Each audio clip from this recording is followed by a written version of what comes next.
शाही कबाब और राजमा चावल दोनों बहुत अच्छे थे, लेकिन उन्हें रोज खाना काफी बोरिंग था। प्रेम जानता था कि 1000 प्लेट राजमा चावल 10 दिन में बेचने के बाद उसे रस मलाई की रेसिपी अनलॉक कर दी जाएगी, लेकिन वो सिस्टम को ट्रिक करके 1 या 2 अदर डिश भी इंक्लूड करवाना चाहता था। तुमने अपना लास्ट मिशन बिल्कुल भी सीरियसली नहीं लिया था और शॉर्टकट लेकर उसे पूरा किया था। तुम्हें वो मिशन पूरी ऑनेस्टी से करना चाहिए था, जबकि तुमने लोगों से फंडिंग लेकर उसे पूरा कर लिया था। फिर भी तुम्हें एक हिडन मिशन दिया जाता है, अपने रेस्टोरेंट में 1000 कस्टमर्स खाने के लिए लाओ और तुम्हें बटर पनीर मसाला और नान की रेसिपी अनलॉक कर दी जाएगी। तुम्हारे पास इसके लिए सिर्फ 15 दिन है। हर कस्टमर को एक ही बार काउंट किया जाएगा। अगर तुम फेल होते हो तो तुम्हारी स्ट्रेंथ 5% कम कर दी जाएगी। अभी तक तुम्हारे पास 155 कस्टमर्स आ चुके हैं। तुम जितनी जल्दी हो सके ये मिशन पूरा कर लो। तुमने मुझसे नई डिश मांगी तो मैंने तुम्हें वो दे दी, लेकिन बिना टारगेट के मैं कोई भी डिश की रेसिपी नहीं दे सकता। मुझे तुम्हें कुकिंग का बादशाह बनाना है, तो इसके लिए तुम्हारे पास हमेशा टास्क होना जरूरी है। थोड़ी देर बाद सिस्टम ने कहा, इसका मतलब ये कि मुझे 15 दिनों में 845 अलग अलग कस्टमर्स अपने रेस्टोरेंट में खाने के लिए लाने पड़ेंगे। ये तो बहुत टफ काम है। मुझे सिस्टम से ऐसी डिमांड करनी नहीं चाहिए थी। ये तो मैंने खुद के पैर पे कुल्हाड़ी मारी है। प्रेम ने आईब्रोज ऊपर चढ़ाकर सोचा। प्रेम के लिए ये 1000 प्लेट राजमा चावल बेचने से भी ज्यादा डिफिकल्ट था। आफ्टर ऑल उसके कुछ कस्टमर्स बहुत सारी राजमा चावल की प्लेट खा लेते थे और उनमें से बहुत सारे कस्टमर्स उसके रेगुलर कस्टमर्स थे। कुछ ही दिन में एक एक कस्टमर दर्जन भर से भी ज्यादा प्लेट खा सकता था, लेकिन 1000 कस्टमर्स लाना बहुत अलग बात थी। इतने लोगों को अपने रेस्टोरेंट की तरफ अट्रैक्ट करना बहुत ही टफ है। वैसे भी आधे से ज्यादा कस्टमर्स उसके फूड की प्राइस देखकर ही भाग जाते थे। ऐसे में लोगों को खाना खिलाना थोड़ा टफ होगा। शायद इस पूरे गांव में 1000 लोग ही ना रहते हों। अब कैसे भी करके प्रेम को 15 दिन में बचे हुए 845 कस्टमर्स लाने थे, और अगर प्रेम ऐसा कर लेता है तो उसका रेस्टोरेंट कस्टमर से भर जाएगा और वो बहुत फेमस हो जाएगा। अनफॉर्चुनेटली जब से प्रेम का बिजनेस शुरू हुआ उसने अभी तक बस 155 कस्टमर्स को ही सर्व किया था। अगर वो इस मिशन को कंप्लीट नहीं कर पाया तो उसकी स्ट्रेंथ कम हो जाएगी, जो कि उसके लिए बड़ी प्रॉब्लम हो सकती है। वो अभी तक वैसे भी ठीक से रिकवर नहीं हो पाया था। उसे ऑलरेडी काफी स्ट्रेंथ की जरूरत है और इसके लिए वो पैसे भी जोड़ रहा है ताकि वो सिस्टम से स्ट्रेंथ खरीद सके। अब प्रेम को अपने बिजनेस की चिंता नहीं थी। वो तो बस रेगुलर कस्टमर्स के बारे में ही सोच रहा था। रेगुलर कस्टमर्स की वजह से नए कस्टमर्स को फूड नहीं मिल पाएगा और इससे नए कस्टमर्स की ग्रोथ बहुत स्लो हो जाएगी, क्योंकि रेगुलर कस्टमर्स हमेशा टाइम पे आ जाते हैं और बहुत ज्यादा फूड ऑर्डर करते हैं। प्रेम ने अपने मन में सोचा। अभी फिलहाल प्रेम को पैसे नहीं कमाने थे। उसे अलग अलग कस्टमर्स अपने रेस्टोरेंट में लेकर आने थे, जिससे वो 1000 कस्टमर्स लाने का हिडन मिशन पूरा कर पाए। लेकिन उसके रेगुलर कस्टमर्स ऐसा कभी नहीं होने देंगे। अब वो किसी से कुछ कह भी तो नहीं सकता। आखिर उसके रेस्टोरेंट की रेपुटेशन का सवाल है।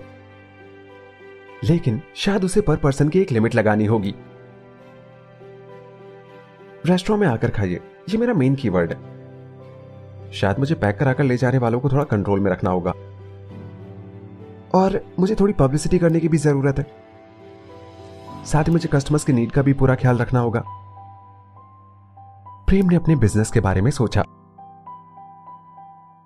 बटर पनीर मसाला और नान के बारे में सोचकर प्रेम की आंखें चमक उठी। बटर पनीर मसाला और नान, छोले भटूरे, लच्छा पराठा, ये तीनों इंडिया के सभी रेस्टोरेंट्स में बहुत पसंद किए जाते थे। लगभग सभी रेस्टोरेंट में ये तीनों डिश मिल जाती थी और ये हर जगह बहुत पॉपुलर थी। हर दूसरा रेस्टोरेंट ये डिशेस बेचता था, क्योंकि ये डिशेस हमेशा कस्टमर्स के डिमांड में बनी रहती थी। प्रेम ने अपनी प्रीवियस लाइफ में कई रेस्टोरेंट में जाकर ऑथेंटिक बटर पनीर मसाला और नान ट्राई किए थे। भले ही रेस्टोरेंट का फूड बहुत अच्छा था, लेकिन फिर भी प्रेम ने उसे क्रिटिसाइज ही किया था। उन सभी रेस्टोरेंट में पनीर बहुत अच्छी क्वालिटी का यूज किया जाता था, वो बहुत फ्रेश होता था, नान भी काफी सॉफ्ट बनाए जाते थे। हर बार प्रेम नान को अच्छे से पनीर की ग्रेवी में डुबाकर ही खाता था। कभी कभी वो पनीर की सब्जी में चावल भी डाल देता था, फिर उन्हें चम्मच की जगह अपने हाथ से खाता था। जब प्रेम ने इन सब के बारे में सोचा तो उसे लगा कि वो वाकई में बहुत चूजी हुआ करता था। प्रेम ने जब अपने बुरे कमेंट्स के बारे में सोचा तो उसका चेहरा थोड़ा दुखी हो गया। तेरी की, अगर मैं मिशन पूरा भी कर लूं और मुझे नई रेसिपी मिल भी जाए, फिर भी मुझे बहुत प्रिपेयर्ड रहना होगा, क्योंकि मुझे ये रेसिपी बनाने में टेस्ट फील्ड में कम से कम 100 दिन से ज्यादा की प्रैक्टिस करनी होगी। वाकई में हम दूसरों के साथ जैसा करते हैं वो हमारे पास लौट कर आता ही है। प्रेम ने भगवान से शिकायत की, जिन्होंने उसके दिमाग में कुकिंग के ऐसे हाई स्टैंडर्ड सेट किए थे, और फिर वो सो गया। अगली सुबह प्रेम की नींद रिया की आवाज से ही खुली। उसने अपने बेड के बगल वाला लैंप ऑन किया, उठकर बैठा और रिया के बेड की तरफ देखने लगा। रिया भी अपने बेड पर बैठी थी। ऐसा लग रहा था जैसे वो अभी अभी सोकर उठी है। रिया ने अपनी नींद भरी आंखें रब की और अपने पापा के चारों तरफ देखने लगी। पापा, अगली डकलिंग कहां है? रिया ने प्रेम से बहुत कंफ्यूज होकर पूछा। प्रेम ने सरप्राइज होकर सोचा, वो तो लेकिन रिया के हाथ पर ही सोई थी। तभी बिल्ली की थोड़ी अनहैप्पी आवाज बेड के नीचे से आई। रिया और प्रेम दोनों ने एक साथ बेड के नीचे देखा। दोनों को ही नहीं पता था कि अगली डकलिंग नीचे कैसे चली गई। वो रिया की तरफ बहुत सैड होकर देख रही थी, जैसे किसी ने उसे बेड से लात मारकर नीचे गिराया हो। उसकी आंखों में बहुत दुख भरा हुआ था। रिया हंसने लगी। अगली डकलिंग, क्या मैंने तुम्हें बेड से लात मार के नीचे गिराया? रिया ने बेड की एज पर पेट के सहारे लटकते हुए खुश होकर पूछा। अगली डकलिंग ने ऐसे सिर हिलाया जैसे उसे रिया की बात समझ आ गई हो। अब वो थोड़ा एक्स्ट्रा सैड लग रही थी। अगली डकलिंग ने अपना पंजा ऊपर उठाया, जैसे वो हक करना चाहती हो। प्रेम भी स्माइल करने लगा और उसे बेचारी बिल्ली को देखकर थोड़ा दुख हुआ। रिया ने कंधे उचकाकर कहा, मैंने तुमसे कहा भी था कि मैं तुम्हें लात मार सकती हूं, और तुमने मेरी बात पे बिलीव ही नहीं किया। नेक्स्ट टाइम तुम अपनी बास्केट में ही सोना। फिर उसने प्रेम की तरफ देखा। पापा, क्या हमें अब उठ जाना चाहिए? रिया ने जवाई लेते हुए पूछा। प्रेम ने घड़ी की तरफ देखा। अभी सिर्फ सुबह के 4:50 हुए थे। वो अपने बेड से उठा, छोटी सी पाम के साइज की अगली डकलिंग को उठाया और रिया के बेड पर लिटा दिया। प्रेम ने स्माइल करते हुए कहा, अभी बहुत सुबह है, तुम दोनों भी थोड़ी देर के लिए और सो जाओ। मैं नीचे जाकर के इंग्रेडिएंट्स प्रिपेयर करता हूं। ठीक है, फिर मैं थोड़ी देर और सो जाती हूं। अभी से उठने का कोई फायदा नहीं। जब ब्रेकफास्ट रेडी हो जाए तो आप मुझे उठा देना। रिया ने यह कहते हुए अगली डकलिंग का सिर पकड़ लिया, क्योंकि वो उसकी लैप में आने की कोशिश कर रही थी।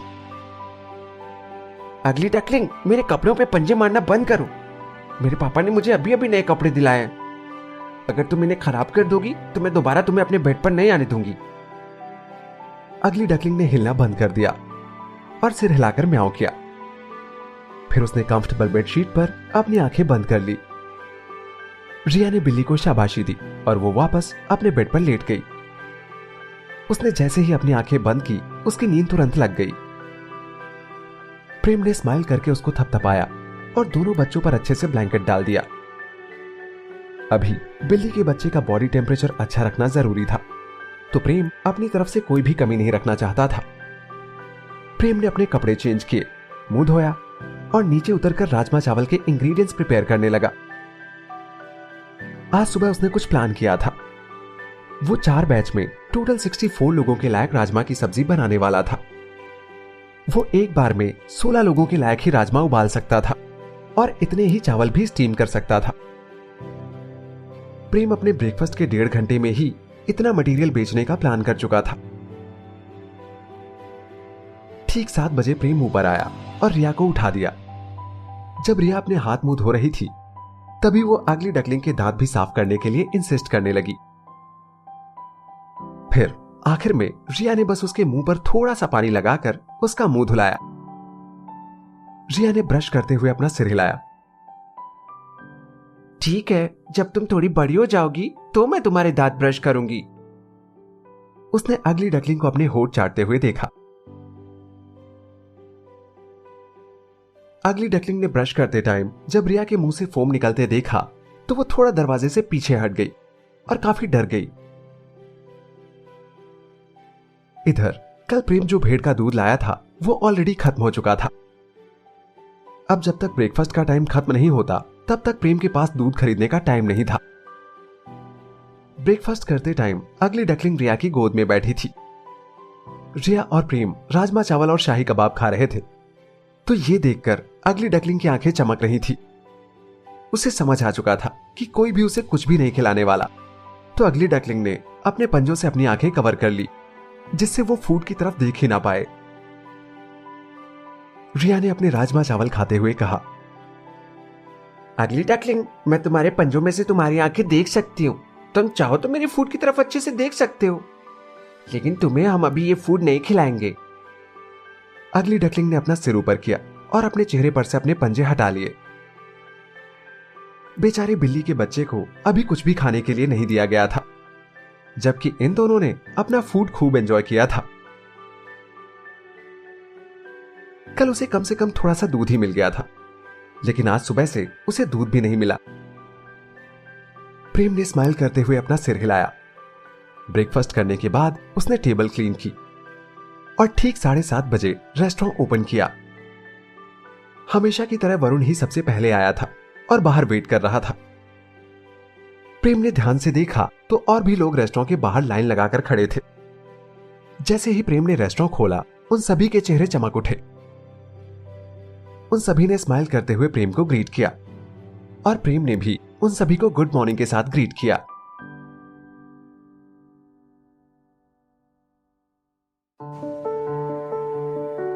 प्रेम थोड़ा सरप्राइज हुआ। उसे समझ आ चुका था कि उसने जो कल ट्रायल सेल की थी वो कहीं ना कहीं सक्सेसफुल रही। इतने सारे कस्टमर्स सुबह सुबह उसके रेस्टोरेंट के बाहर आकर खड़े थे। प्रेम ने उन सभी को देखकर स्माइल किया और अपने रेस्टोरेंट का साइन ओपन कर दिया। फिर साइड में जाकर खड़ा हो गया जिससे कस्टमर्स अंदर आ सके। आज जिस हिसाब से उसे रिस्पांस मिल रहा था उस हिसाब से उसकी सुबह वाकई अच्छी जाने वाली थी। उसने इतना अच्छा रिस्पांस वाकई में एक्सपेक्ट नहीं किया था। लोगों को उसका बनाया फूड इतना पसंद आया कि वो सुबह से उसके रेस्टोरेंट के बाहर लाइन लगाकर इकट्ठा हो गए।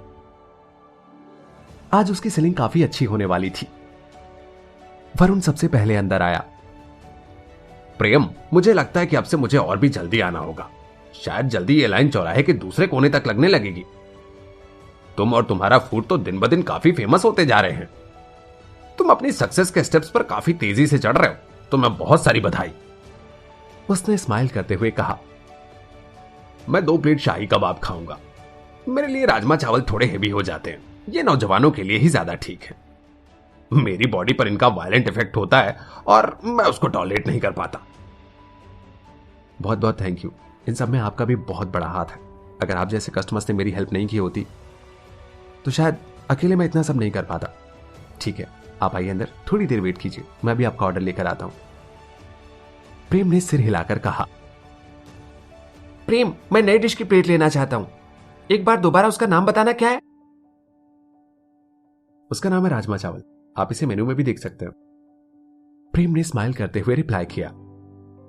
सिस्टम ने ऑलरेडी मेन्यू में नई डिश और उसकी प्राइस ऐड करके प्रेम की बहुत सारी ट्रबल सॉल्व कर दी थी, वरना प्रेम सबको डिशेस के नाम और उनकी प्राइसेस बताते बताते ही थक जाता था।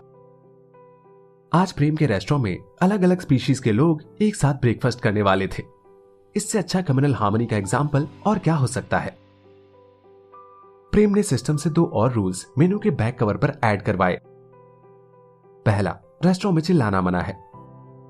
और दूसरा पेमेंट बस कैश में ही होगी, क्रेडिट अलाउ नहीं है। प्रेम ने ऑलरेडी राजमा चावल खाने के बाद हर्ष का रिएक्शन देख लिया था। अगर ऐसा कोई और कस्टमर करता तो उसके रेस्टोरेंट की रेपुटेशन के लिए यह अच्छा नहीं होता। ऐसा रिएक्शन देखने के बाद कस्टमर्स डर भी सकते हैं, इसलिए उसने पहले ही एक रूल ऐड कर दिया था ताकि ऐसी कोई भी परेशानी उसे फेस ही ना करनी पड़े। बाकी रूल्स के बारे में प्रेम बाद में डिसाइड करेगा।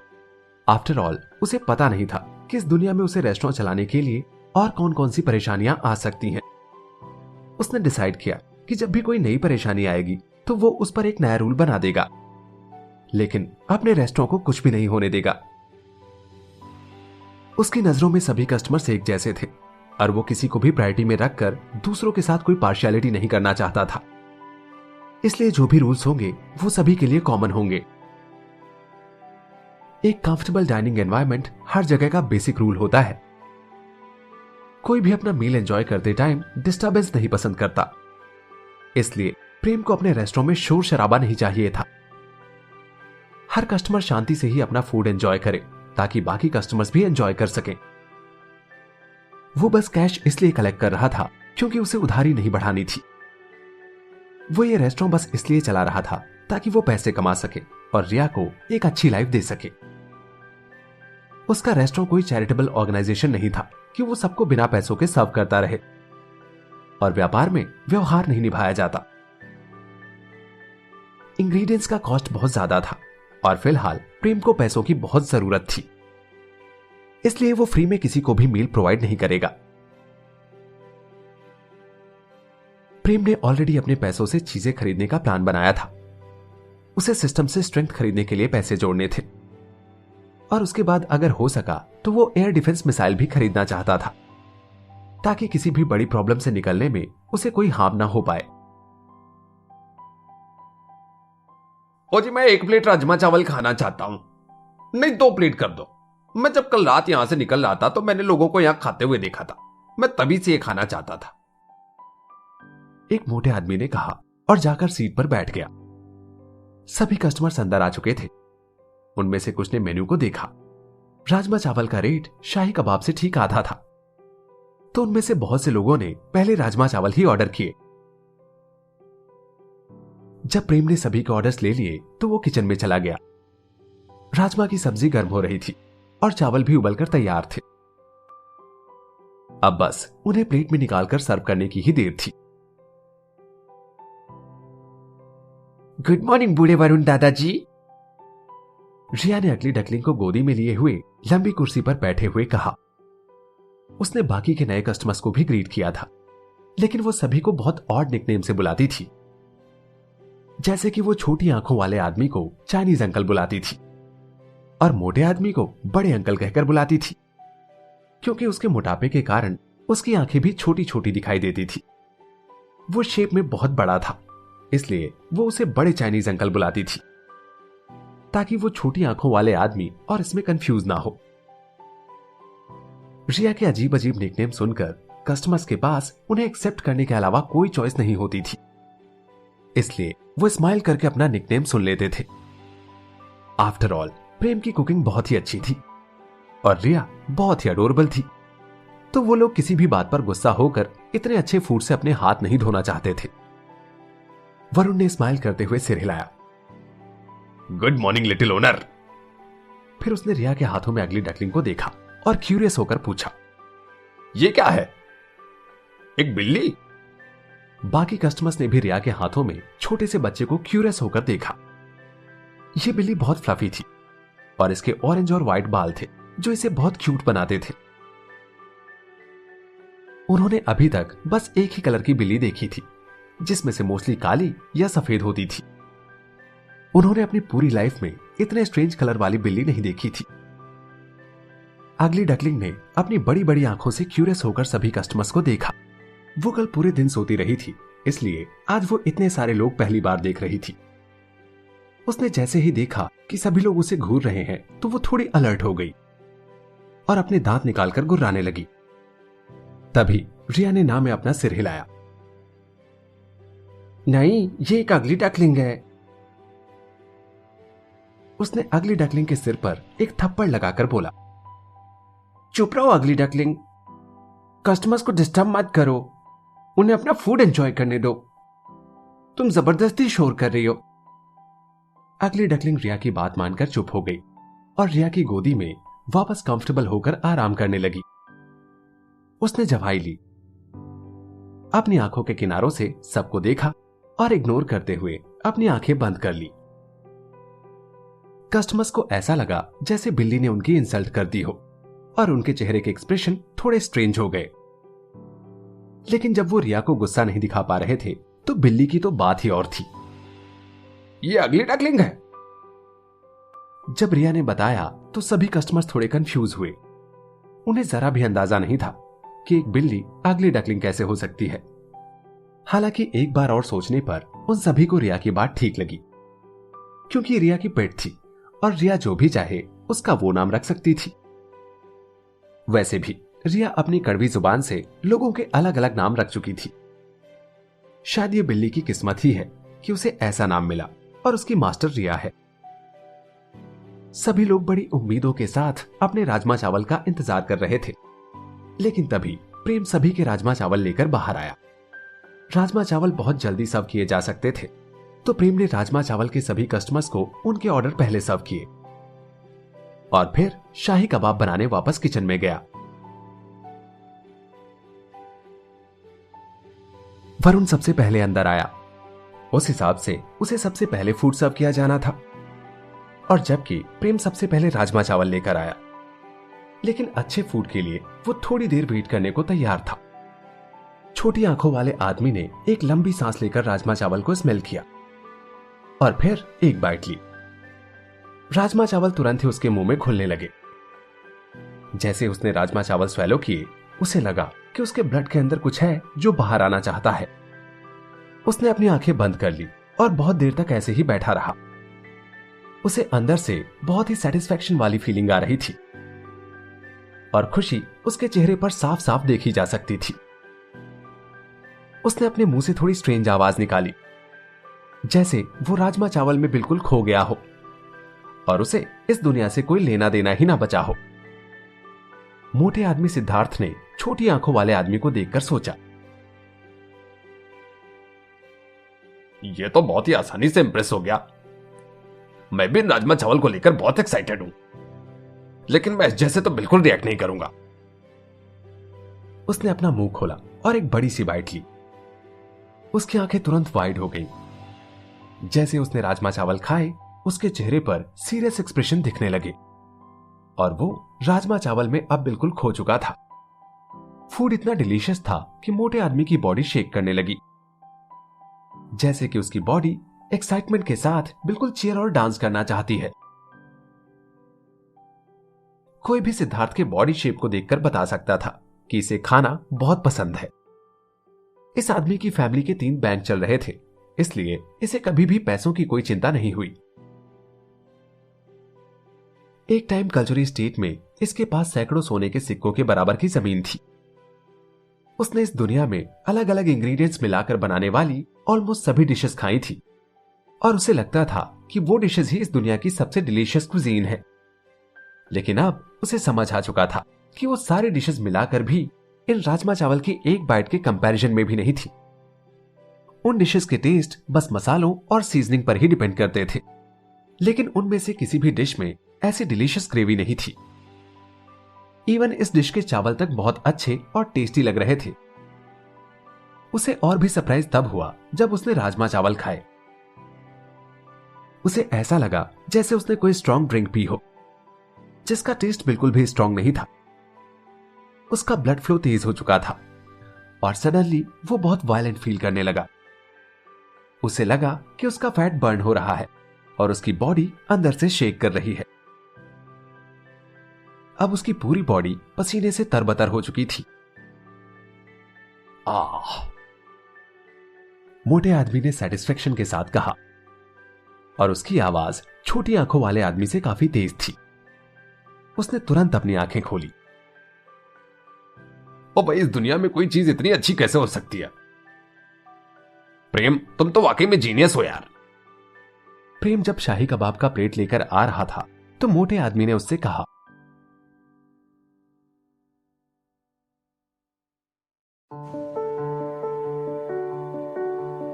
प्रेम, ਤੁਹਾਡੇ राजमा चावल बहुत डिलीशियस है यार, और शायद मुझे वेट लूज करने में हेल्प भी कर सकते हैं। मोटे आदमी सिद्धार्थ ने कहा। सिद्धार्थ की आधी एक्साइटमेंट टेस्टी फूड के कारण थी और आधी उसके खाने के बाद आई फीलिंग के कारण थी। उसकी बॉडी में ब्लड फ्लो इतना तेज हो गया था कि उसकी पूरी बॉडी शेक कर रही थी। उसे अपना फैट बर्न होता फील हुआ। जब उसके पापा ने उसे तलवार से प्रैक्टिस करने को कहा था तब भी उसका फैट इतनी तेजी के साथ नहीं बर्न हुआ था जितना कि प्रेम के राजमा चावल खाने के बाद हुआ। इस बात का क्या मतलब हो सकता है?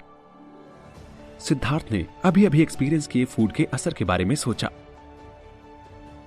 शायद इसका मतलब यह हुआ कि ऐसा डिलीशियस फूड है जो लोगों को वेट लॉस करने में भी हेल्प कर सकता है।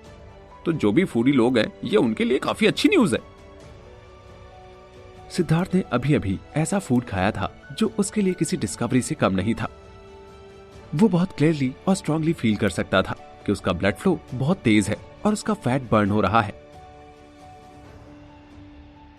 शायद मैं एक बार में बहुत सारा वेट लूज नहीं कर सकता। एक प्लेट राजमा चावल से मेरा उतना ही वेट लॉस हुआ है जितना आधे घंटे तलवार चलाने से होता है।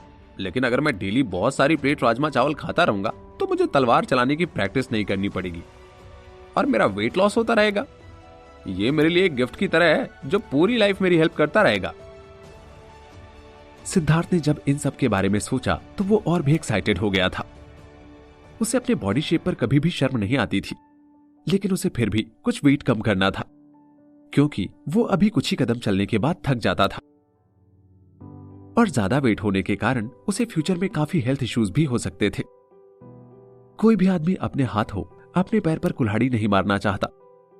ऐसा ही सिद्धार्थ को भी समझ आ चुका था कि अगर उसने अपना वेट जल्दी लूज नहीं किया तो वो सीरियस प्रॉब्लम में आ सकता है। उसके कुछ और भी दोस्त ऐसे थे जो कहीं ना कहीं इसी सिचुएशन में थे। वो सभी एक साथ ही घूमते, खाना खाते और ड्रिंक्स एंजॉय करते थे। वो सभी सिद्धार्थ के जितने ही मोटे थे। उसने प्लान किया कि कुछ ही दिनों में वो अपने सारे दोस्तों को लेकर आएगा और बताएगा कि असली डिलीशियस फूड कैसा होता है जिससे हम अपना वेट भी लूज कर सकते हैं। अब जब उसने राजमा चावल का इतना सही असर फील कर लिया था तो वो और भी जल्दी अपने दोस्तों को यहां लाना चाहता था। ये वाकई बहुत बढ़िया है जी, और इनसे वेट कम करने में भी हेल्प मिल रही है। शायद प्रेम जैसे जीनियस लोग ही ऐसा फूड कुक कर सकते हैं, सिद्धार्थ ने मन में सोचा। प्रेम पसीने से भीगे हुए सिद्धार्थ को देख रहा था जो अभी भी शेक कर रहा था। प्रेम ने सिद्धार्थ का कॉम्प्लीमेंट स्माइल करते हुए एक्सेप्ट किया। लगता है राजमा चावल का मोटे लोगों पर बहुत स्ट्रॉन्ग असर होता है। इस आदमी के फैट की शेकिंग स्पीड तो देखो। अगर राजमा चावल से वाकई में वेट लूज होता है तो ये तो अच्छी बात है और शायद इसी पॉइंट का यूज करके मैं अपनी सेलिंग बहुत ज्यादा बढ़ा सकता हूं। प्रेम ने राजमा चावल के बारे में सोचा।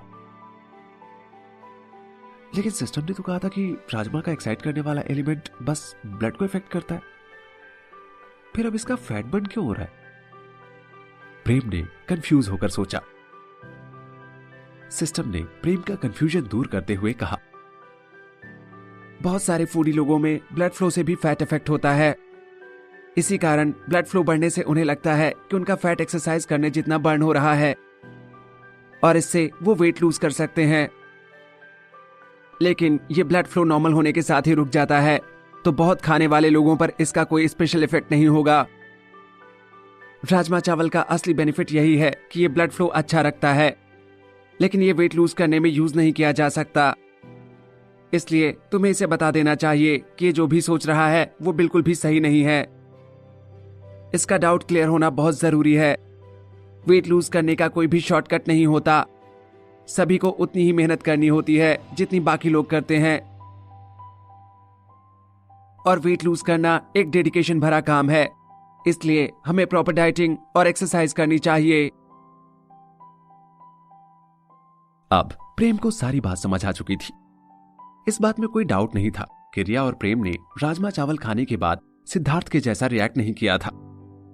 फिर भी राजमा चावल के फायदे बहुत से फूडी लोगों के लिए एक अच्छी खबर थी। भले ही वो लोग राजमा चावल खाकर पतले ना हो, लेकिन वो काफी हेल्दी हो सकते थे। सिस्टम ने जब सारी बात एक्सप्लेन कर दी तो प्रेम ने सिद्धार्थ की तरफ देखा और बोला, सिद्धार्थ, ये जो तुम वेट लॉस वाला असर फील कर रहे हो ना, ये बस तुम्हारी बॉडी नॉर्मल होने तक ही रहेगा। जैसे ही इफेक्ट हटेगा तुम्हारा वेट लॉस वापस बंद हो जाएगा। और अगर तुम वाकई वेट लॉस करना चाहते हो तो थोड़ी डाइटिंग और थोड़ी एक्सरसाइज करो, and this is the best way.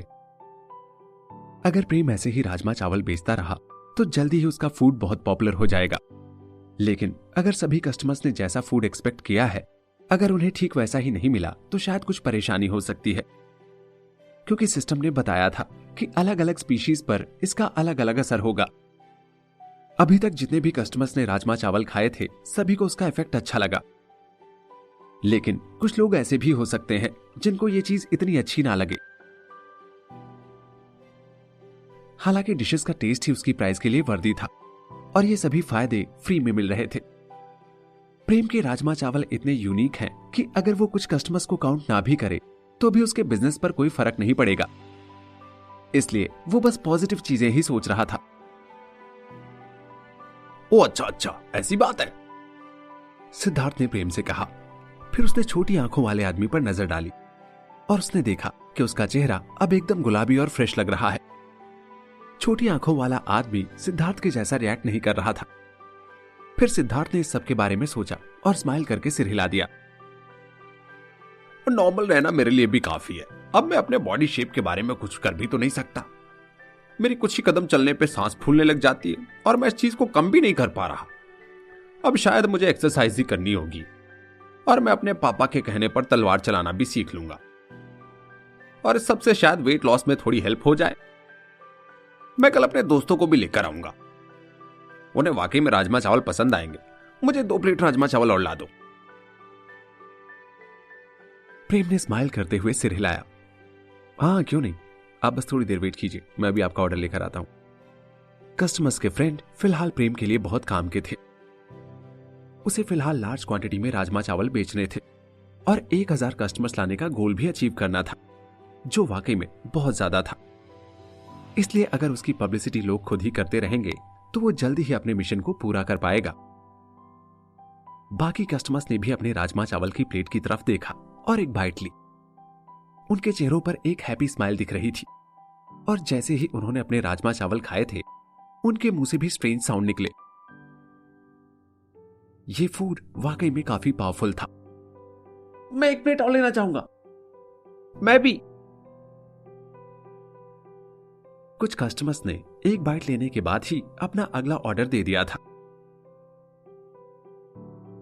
मुझे तो पहले से ही पता था कि पापा का फूड सबसे बेस्ट है, रिया ने अगली डकलिंग के बालों में हाथ फेरते हुए मन में बड़बड़ाया। लोगों को खुश देखकर रिया को अंदर से बहुत खुशी हो रही थी। रेस्टोरेंट के बाहर उत्कर्ष नाम के एक बड़े आदमी ने अपनी आंखें सिकोड़कर रेस्टोरेंट की तरफ देखा और सोचा, ये एक रेस्टोरेंट है।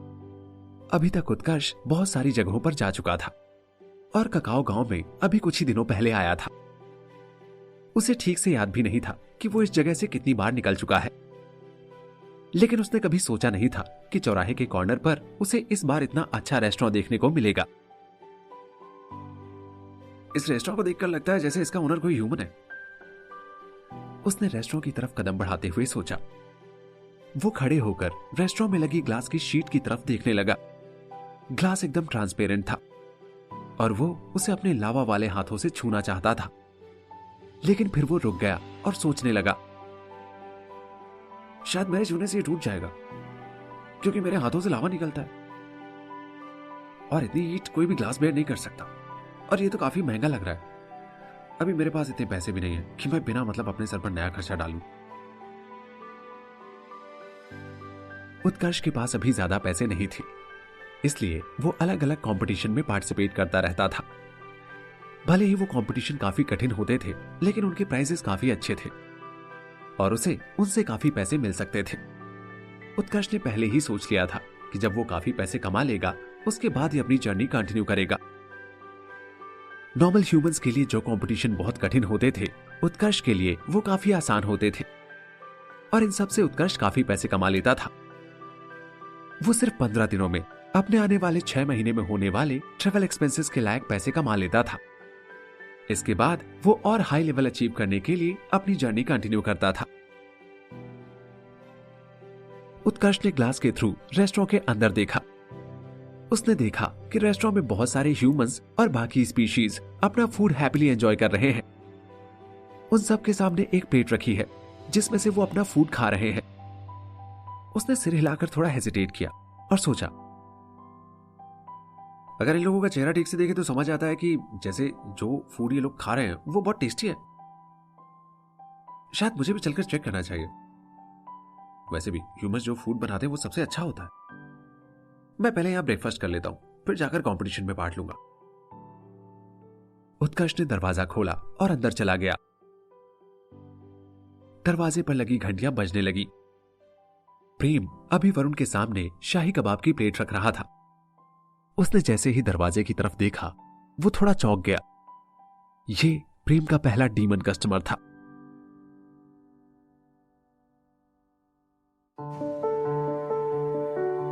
जैसे ही उत्कर्ष ने रेस्टोरेंट का गेट खोला, उसने मसालों की बहुत अच्छी फ्रेग्रेंस स्मेल की। उसकी आंखें तुरंत चमक उठी। उत्कर्ष को अलग अलग जगहों के फूड बहुत पसंद थे और वो हर बार कुछ नया एक्सप्लोर करने निकल जाता था। उत्कर्ष घूमने फिरने का भी बहुत शौकीन था। वो अलग अलग जगहों पर जाकर कंपटीशन में पार्टिसिपेट करता था, इसलिए उसका ये शौक भी पूरा हो रहा था। उत्कर्ष ने जो फ्रेग्रेंस स्मेल की थी वो स्मेल बाकी जगह के फूड से बिल्कुल डिफरेंट थी। इसकी फ्रेग्रेंस काफी स्ट्रांग थी और यह स्मेल करके किसी को भी भूख लग सकती थी। उत्कर्ष को बिल्कुल भी आइडिया नहीं था कि ये जिस भी डिश की स्मेल है उसमें कौन से स्पाइसेस और सीजनिंग का इस्तेमाल हुआ है और इसे कैसे कुक किया गया है। उसके मुंह में पानी आ चुका था। उत्कर्ष इतनी अच्छी फ्रेग्रेंस स्मेल करने के बाद खुद को यह डिश खाने से रोक नहीं पा रहा था। वो अब बस वेट कर रहा था कि कितनी जल्दी वो ये डिश ऑर्डर कर पाए और इसे टेस्ट कर सके। उत्कर्ष को डेकोरेशन की ज्यादा परवाह नहीं थी क्योंकि उसे फैंसी चीजें ज्यादा पसंद नहीं आती थी। इस रेस्टोरेंट का डेकोरेशन काफी सिंपल था, लेकिन उसने जैसे ही दीवार पर पेंटिंग्स देखी वो थोड़ी देर को फ्रीज हो गया।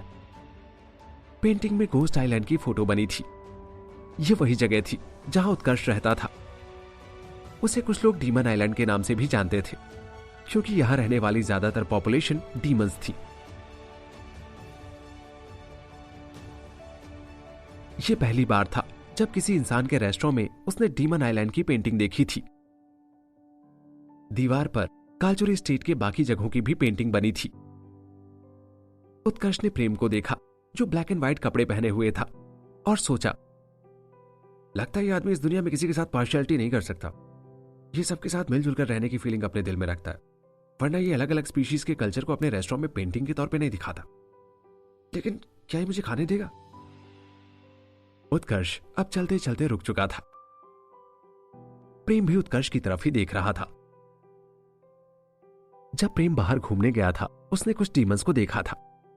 सभी डीमंस के अलग अलग लुक्स होते हैं। कुछ के सिर पर घास उगी होती है तो कुछ जल रहे होते हैं। शॉर्ट में कहें तो डीमंस सबसे अबनॉर्मल स्पीशीज में से एक है। हालांकि कल जब प्रेम भेड़ का दूध लेने बाहर गया था तो उसे जो डीमन लड़की दिखी थी वो इन सबसे काफी अलग थी। वो काफी गुड लुकिंग थी, उसकी आवाज काफी अच्छी थी और वो खुद भी काफी सुंदर थी। वो किसी दुकानदार से बार्गेन कर रही थी। उसने बस थोड़ी ही बातचीत में दुकानदार को खीरे कम प्राइसेस में बेचने के लिए मना लिया था। दुकानदार 15 कॉपर के सिक्कों में खीरे बेच रहा था और उस लड़की ने 5 कॉपर के सिक्के देकर खीरे के साथ प्याज फ्री में ले लिए थे। प्रेम उस लड़की से बहुत इंप्रेस हुआ था। प्रेम को ऐसे लोग बहुत पसंद आते थे। उत्कर्ष प्रेम का पहला डीमन कस्टमर था जो प्रेम के रेस्टोरेंट में आया था। वो बहुत बड़ा था और दानवों से भी काफी लंबा था, लेकिन वो फिर भी ह्यूमंस के जैसा ही दिख रहा था। उसकी आंखें डार्क रेड थी और उसके सिर, चेहरे, गर्दन और हाथों में क्रैक्स थे जिनके अंदर रेड लावा भरा हुआ था। ये सब देख के ऐसा लग रहा था जैसे उसकी पूरी बॉडी पर कोई टैटू बना हो, जिससे वो थोड़ा डरावना दिख रहा था। उसकी ब्लैक आउटफिट क्लीन थी जिससे उसकी आधी बॉडी कवर थी। उसके लेदर बूट्स की सोल थोड़ी घिस गई थी।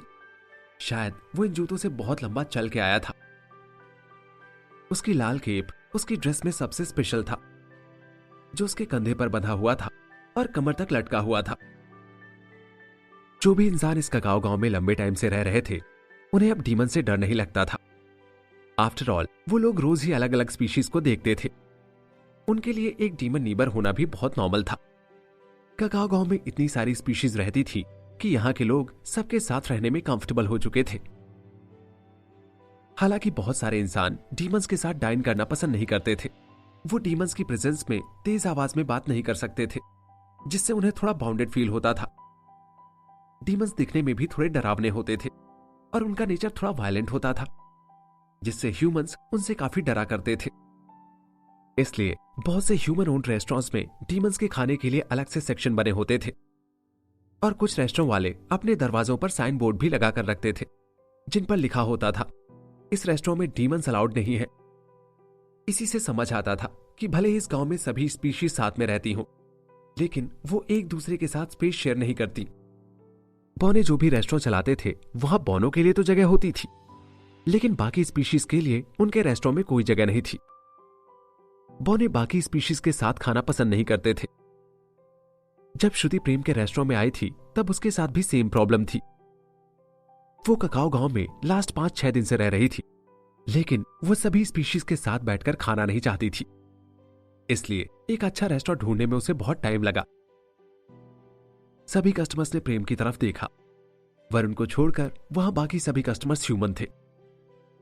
उन्होंने इस रेस्टोरेंट में डीमंस के लिए कोई अलग से सेक्शन नहीं देखा था, इसलिए वो सभी बहुत क्यूरियस थे कि प्रेम आखिर अब क्या करेगा। सभी एक डीमन को देखने के बाद प्रेम के रिएक्शन का वेट कर रहे थे। नेचुरली वो नहीं चाहते थे कि उत्कर्ष यहां उनके साथ बैठकर खाए। प्रेम भी एक ह्यूमन था, तो सभी कस्टमर सोच रहे थे कि प्रेम उत्कर्ष को यहां नहीं खाने देगा। प्रेम ने सभी के चेहरों पर उनके लुक्स देखे। सभी उत्कर्ष को बाहर निकालना चाहते थे, लेकिन प्रेम ऐसा कुछ भी नहीं करने वाला था। जबकि प्रेम तो एक दिन राक्षसों से भी बड़ा खजाना लेने की एक्सपेक्टेशन रखता था, और एक डीमन तो राक्षसों के सामने कुछ भी नहीं था। प्रेम सभी स्पीशीज को अपने रेस्टोरेंट में देखना चाहता था। वो सभी के रिस्पेक्ट करता था, भले वो राक्षस ही क्यों ना हो, जो सभी की जान के दुश्मन बने हुए हैं। लेकिन अगर एक राक्षस भी प्रेम के रेस्टोरेंट में किसी दिन खाने आया, तो प्रेम उसे भी रेस्टोरेंट में फूड एंजॉय करने का चांस देगा। जब तक कोई कस्टमर उसके रेस्टोरेंट में खाना खाना चाहता था, तब तक प्रेम किसी भी कस्टमर में कोई भी डिस्क्रिमिनेशन नहीं करना चाहता था। मैं तुम्हें रिकमेंड करूंगा कि तुम्हें कुछ कस्टमर्स को रिजेक्ट करना चाहिए, ताकि बाकी कस्टमर्स को एक बेहतर डाइनिंग एक्सपीरियंस मिल सके। सडनली सिस्टम ने बहुत सिंसियर होकर प्रेम से कहा, नहीं तो तुम्हें रेस्टोरेंट में अलग अलग सेक्शन डिवाइड कर देने चाहिए, जिससे स्ट्रॉन्ग स्पीशी और वीक स्पीशी अपने अपने सेक्शन में बैठकर खा सके और किसी के भी बीच कोई कॉन्फ्लिक्ट क्रिएट ना हो। अच्छा, फिर तुम मेरे मिशन में से कस्टमर्स की क्वांटिटी हाफ कर दोगे क्या? प्रेम ने काम होकर सिस्टम से पूछा। एक बार असाइन होने के बाद मिशन चेंज नहीं किया जा सकता। अपने मिशन सीरियसली लो, नहीं तो तुम्हें एक और हिडन मिशन दे दिया जाएगा। सिस्टम ने थोड़ा गुस्से में रिप्लाई दिया। फिर तुम मुझे अपने आधे कस्टमर्स को रिजेक्ट करने को कैसे कह सकते हो? क्या तुमने मुझे पागल समझ रखा है? यहां कल के दिन कई ऐसे डीमंस खाने आ सकते हैं, तो क्या मैं उन सबको रिजेक्ट कर दूंगा? और तुम्हें लगता है कि मैं ऐसा करके 1000 कस्टमर्स को अपने रेस्टोरेंट में सर्विंग दे पाऊंगा? सिस्टम ने कोई भी रिप्लाई नहीं दिया। और एक बात बताओ, क्या तुम मेरे लिए ये रेस्टोरेंट बड़ा करोगे? प्रेम ने आगे पूछा। मैं बस उतनी ही जगह का यूज कर सकता हूं जो तुमने मुझे सप्लाई की थी। अब रेस्टोरेंट बनकर तैयार हो चुका है, तुम्हारे पास कोई राइट नहीं है कि तुम इसे बड़ा कर सको। सिस्टम ने प्रेम को जवाब दिया। ये इतना छोटा है और तुम इसमें मुझसे सेक्शन डिवाइड करने को कह रहे हो? यहां बस 16 टेबल्स हैं, और अगर मैं एक स्पीशी को एक टेबल असाइन करता हूं, तो तुम क्या चाहते हो? मैं दूसरी टेबल पर ह्यूमन, डीमन, बौने ऐसे लेबल लगा दूं? और तुम ये चाहते हो कि कुकिंग का बादशाह ऐसे अपने रेस्टोरेंट को चलाए? तुम आखिर करना क्या चाहते हो, ठीक से बताओ ना। तुम्हें मुझे कुछ भी प्रोवाइड नहीं करना है, ना मेरी कोई हेल्प करनी है, और तुम इंस्ट्रक्शन ऐसे देते हो जैसे कुकिंग का बादशाह मुझे नहीं, तुमको बनना है। सी, ये मेरा रेस्टोरेंट और मुझे मेरे हिसाब से चलाने दो, यही बेहतर है। मुझे तुम्हारी एडवाइस की कोई नीड नहीं है, इसलिए जब तक तुमसे ना कहा जाए तब तक चुप ही रहो, बेहतर रहेगा। प्रेम ने झल्लाते हुए कहा। सिस्टम फिर से चुप हो चुका था। जब प्रेम ने देखा कि सिस्टम ने कोई भी रिप्लाई नहीं दिया तो प्रेम ने भी आगे कुछ नहीं कहा। ना तो प्रेम अपने रेस्टोरेंट में सेक्शन डिवाइड करना चाहता था, ना किसी भी स्पीशी को रिजेक्ट करना चाहता था, क्योंकि रेसिज्म को खत्म करना ही उसका सबसे बड़ा सपना था। आधी बौनी होने के कारण रिया के साथ अभी तक बहुत डिस्क्रिमिनेशन हुआ था। यही वजह थी कि प्रेम रेसिज्म बिल्कुल टॉलरेट नहीं कर सकता था। प्रोटेस्ट करने के लिए परेड निकालना इस दुनिया में कोई प्रेडिक्टेबल मेथड नहीं थी। शायद ही आज तक इस दुनिया में किसी ने प्रोटेस्ट करने के लिए परेड निकाली हो। इसलिए प्रेम रेसिज्म के खिलाफ कोई प्रोटेस्ट तो नहीं कर सकता था, लेकिन प्रेम चाहता था कि उसका रेसिज्म दूर करने को लेकर जो आइडिया है वो सारे कस्टमर्स आज ही देख लें। इसलिए उसने लावा डीमन की तरफ देखा और स्माइल करते हुए बोला, यू आर मोस्ट वेलकम, आप आइए अंदर और प्लीज बैठ जाइए। बाकी कस्टमर्स ने प्रेम को बहुत सरप्राइज होकर देखा। उन सभी ने सोचा था कि प्रेम इसे रेस्टोरेंट से बाहर निकाल देगा, क्योंकि उसके रेस्टोरेंट में अभी तक जितने भी कस्टमर्स आए थे उनमें से ज्यादातर ह्यूमंस थे।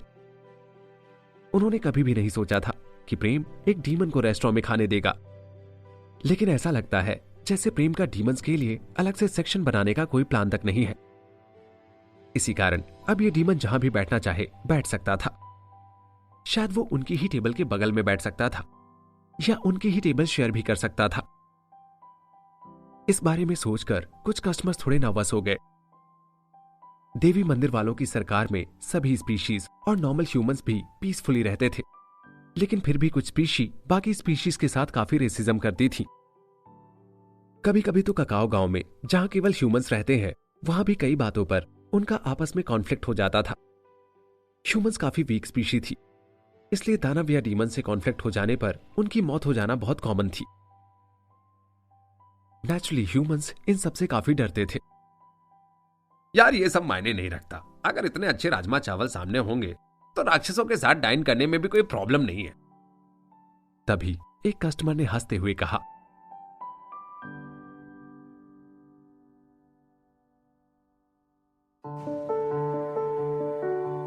प्रेम के बिहेवियर को देख के उत्कर्ष को थोड़ा सरप्राइज फील हुआ। इतने सालों में उसे बहुत सारे ह्यूमन ओन रेस्टोरेंट्स में रिजेक्ट किया गया था, और जिन्होंने उसे रेस्टोरेंट में आने दिया था उन्होंने उसे एक अलग जगह में बैठाया था, जैसे वो किसी दूसरी दुनिया का प्राणी हो। वो सभी लोग डीमन से बहुत डरते थे, इसलिए कोई भी उनके साथ अपना स्पेस नहीं शेयर करना चाहता था। उत्कर्ष ने कभी नहीं सोचा था कि इतना दुबला पतला आदमी उससे डरेगा भी नहीं। जैसे ही प्रेम ने उत्कर्ष को कहा था कि वो जहां चाहे वहां बैठ सकता है, तब से उत्कर्ष की नजरों में प्रेम की रिस्पेक्ट बढ़ चुकी थी। किसी ने भी आज तक उत्कर्ष को ऐसे रिस्पेक्टफुल वे में ट्रीट नहीं किया था जैसे प्रेम ने किया था।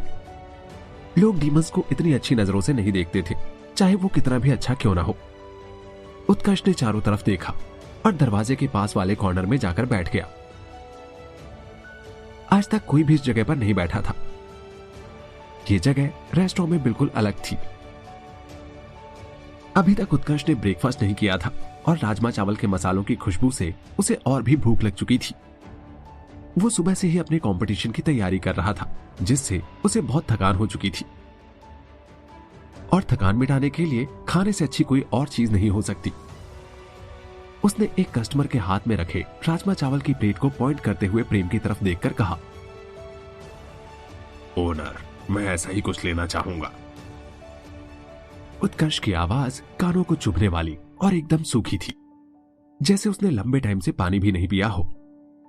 शायद कंपटीशन की प्रैक्टिस करते टाइम उत्कर्ष पानी पीना भी भूल जाता था, क्योंकि उसे कैसे भी करके हर कंपटीशन में जीतना होता था, ताकि वो बहुत सारे पैसे कमाकर नई नई जगह एक्सप्लोर कर सके।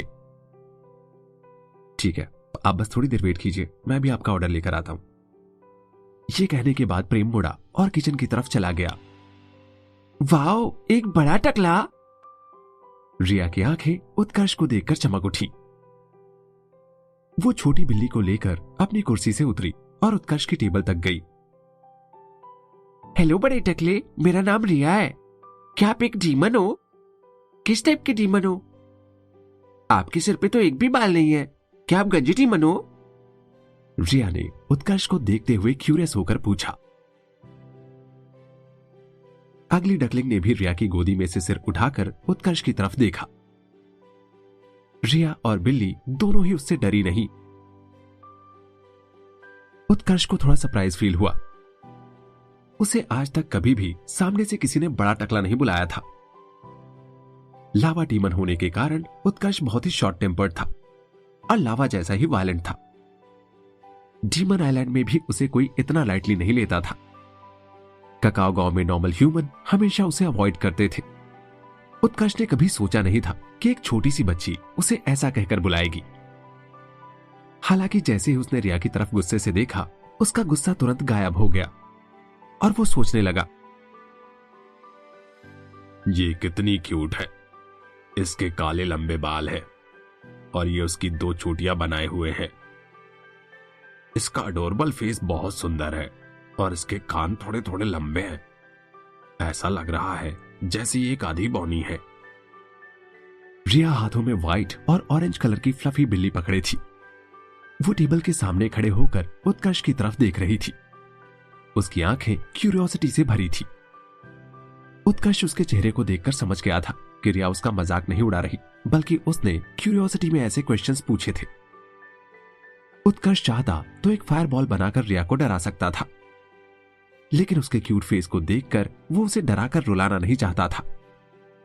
उत्कर्ष ने रिया को देखते हुए सोचा, शायद ये ओनर की लड़की है। ओनर ने अभी अभी मुझे रिस्पेक्ट दी थी, तो मुझे इसे ऐसे ही जाने देना चाहिए। फिर भी उत्कर्ष ने थोड़ा डरावना लुक देकर कहा, मेरा नाम उत्कर्ष है। मैं एक स्ट्रॉन्ग लावा डीमन वॉरियर हूं। मैं कोई टकला डीमन नहीं हूं। रिया ने बड़बड़ाया, उत बड़े टकले, आपका नाम लेने में बहुत डिफिकल्ट है। बड़े टकले ज्यादा ठीक है। मैं जब भी आपको देखूंगी तो मुझे ये नाम याद आ जाएगा। उत्कर्ष की आंखें फिर से गुस्से से भर गई। अगर उसके सामने कोई आदमी खड़ा होता तो अभी तक उसने उसे लड़ाई के लिए चैलेंज कर दिया होता, या फिर शायद उत्कर्ष ने उसे अभी तक जला दिया होता और उसे दिखा देता कि एक लावा डीमन की डिसरिस्पेक्ट करने से क्या होता है। लेकिन रिया का प्यारा सा चेहरा देखकर उत्कर्ष गुस्सा नहीं कर पा रहा था। वो इतनी प्यारी बच्ची को हर्ट कैसे कर सकता था? डीमन होने के नाते उत्कर्ष का शायद ही कभी किसी के लिए दिल पिघला हो। उसने अभी तक कुछ सालों में अलग अलग रीजंस की वजह से कुछ ह्यूमंस को मारा भी था। अभी उसे काफी गुस्सा आ रहा था, लेकिन वो उसे बाहर नहीं निकाल सकता था। आफ्टर ऑल रिया ने उसका नाम लेने की कोशिश तो की थी, लेकिन वो बोल नहीं पाई। उत्कर्ष ने सोचा, क्या मेरा नाम वाकई में इतना कठिन है कि ये किसी को याद ही ना हो पाए? प्रेम हाथ में राजमा चावल की प्लेट लेकर बाहर आया। आपके राजमा चावल तैयार है सर, प्लीज एंजॉय कीजिए। प्रेम ने उत्कर्ष की टेबल पर राजमा चावल रखते हुए कहा। फिर उसने स्माइल करते हुए रिया के बालों में हाथ फेरा। अभी तक प्रेम ने इन लोगों की लगभग सारी कॉन्वर्सेशन सुनी थी। उसकी प्यारी बेटी लवेबल और इरिटेटिंग दोनों थी। प्रेम जब भी ये देखता कि उसकी बेटी की कड़वी जुबान के कारण कस्टमर्स इरिटेट हो रहे हैं, लेकिन रिया का फेस देखने के बाद वो सब कुछ भुलाकर खुश हो जाते हैं, तो ऐसे में प्रेम को काफी रिलैक्स्ड फील होता था। उत्कर्ष ने राजमा चावल की प्लेट अपने हाथ में उठा ली और अपना ध्यान रिया से राजमा चावल की तरफ डाइवर्ट किया। ये बिल्कुल गरम गरम थे और इनमें से स्टीम निकल रही थी और राजमा चावल के मसालों की खुशबू बहुत अच्छी आ रही थी। वो राजमा और चावल को बहुत प्यार से देख रहा था। उत्कर्ष अभी तक बहुत सी जगहों पर जा चुका था, जिनमें से कालचुरी स्टेट की कैपिटल भी शामिल थी, लेकिन उसने आज तक कोई भी ऐसी डिश नहीं देखी थी। ये डिश बहुत ही यूनिक थी। इसके इंग्रेडिएंट्स काफी अलग थे। हर चीज ग्रेवी में बहुत अच्छे से घुल गई थी और ये राजमा और चावल एक परफेक्ट कॉम्बिनेशन बना रहे थे। उसे कुछ समझ नहीं आया तो उसने एक बाइट ले ली। अचानक से उत्कर्ष के मुंह में एक डिलीशियस टेस्ट घुल गया। वो बिल्कुल टेस्ट में खो चुका था और उसने अपनी आंखें बंद कर ली। उसके मुंह के टेस्ट बर्ड्स खुश होकर झूम रहे थे।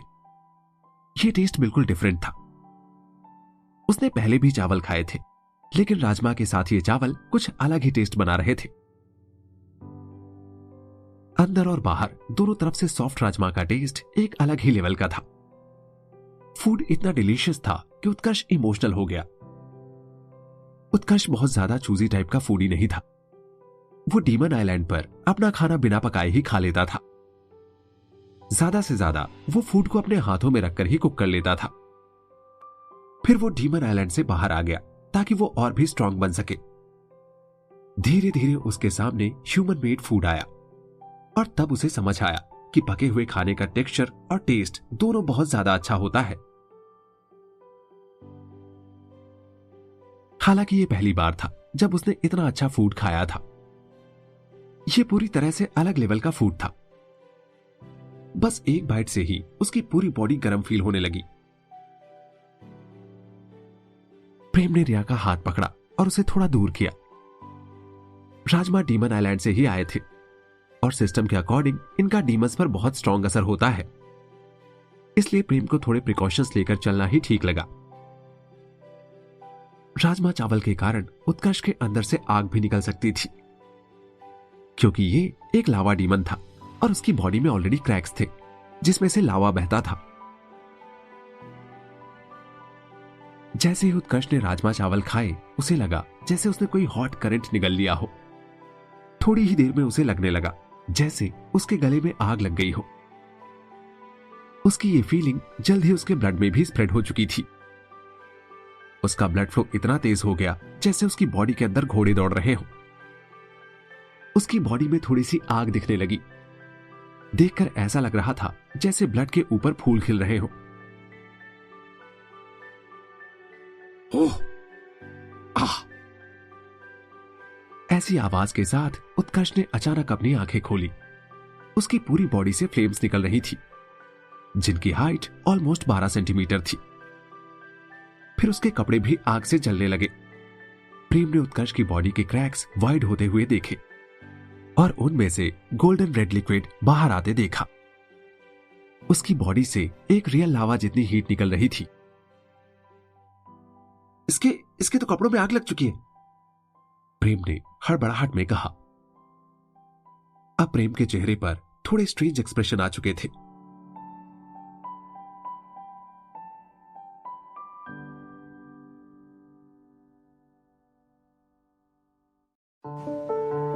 धीरे धीरे आग की लपटें बढ़ने लगी।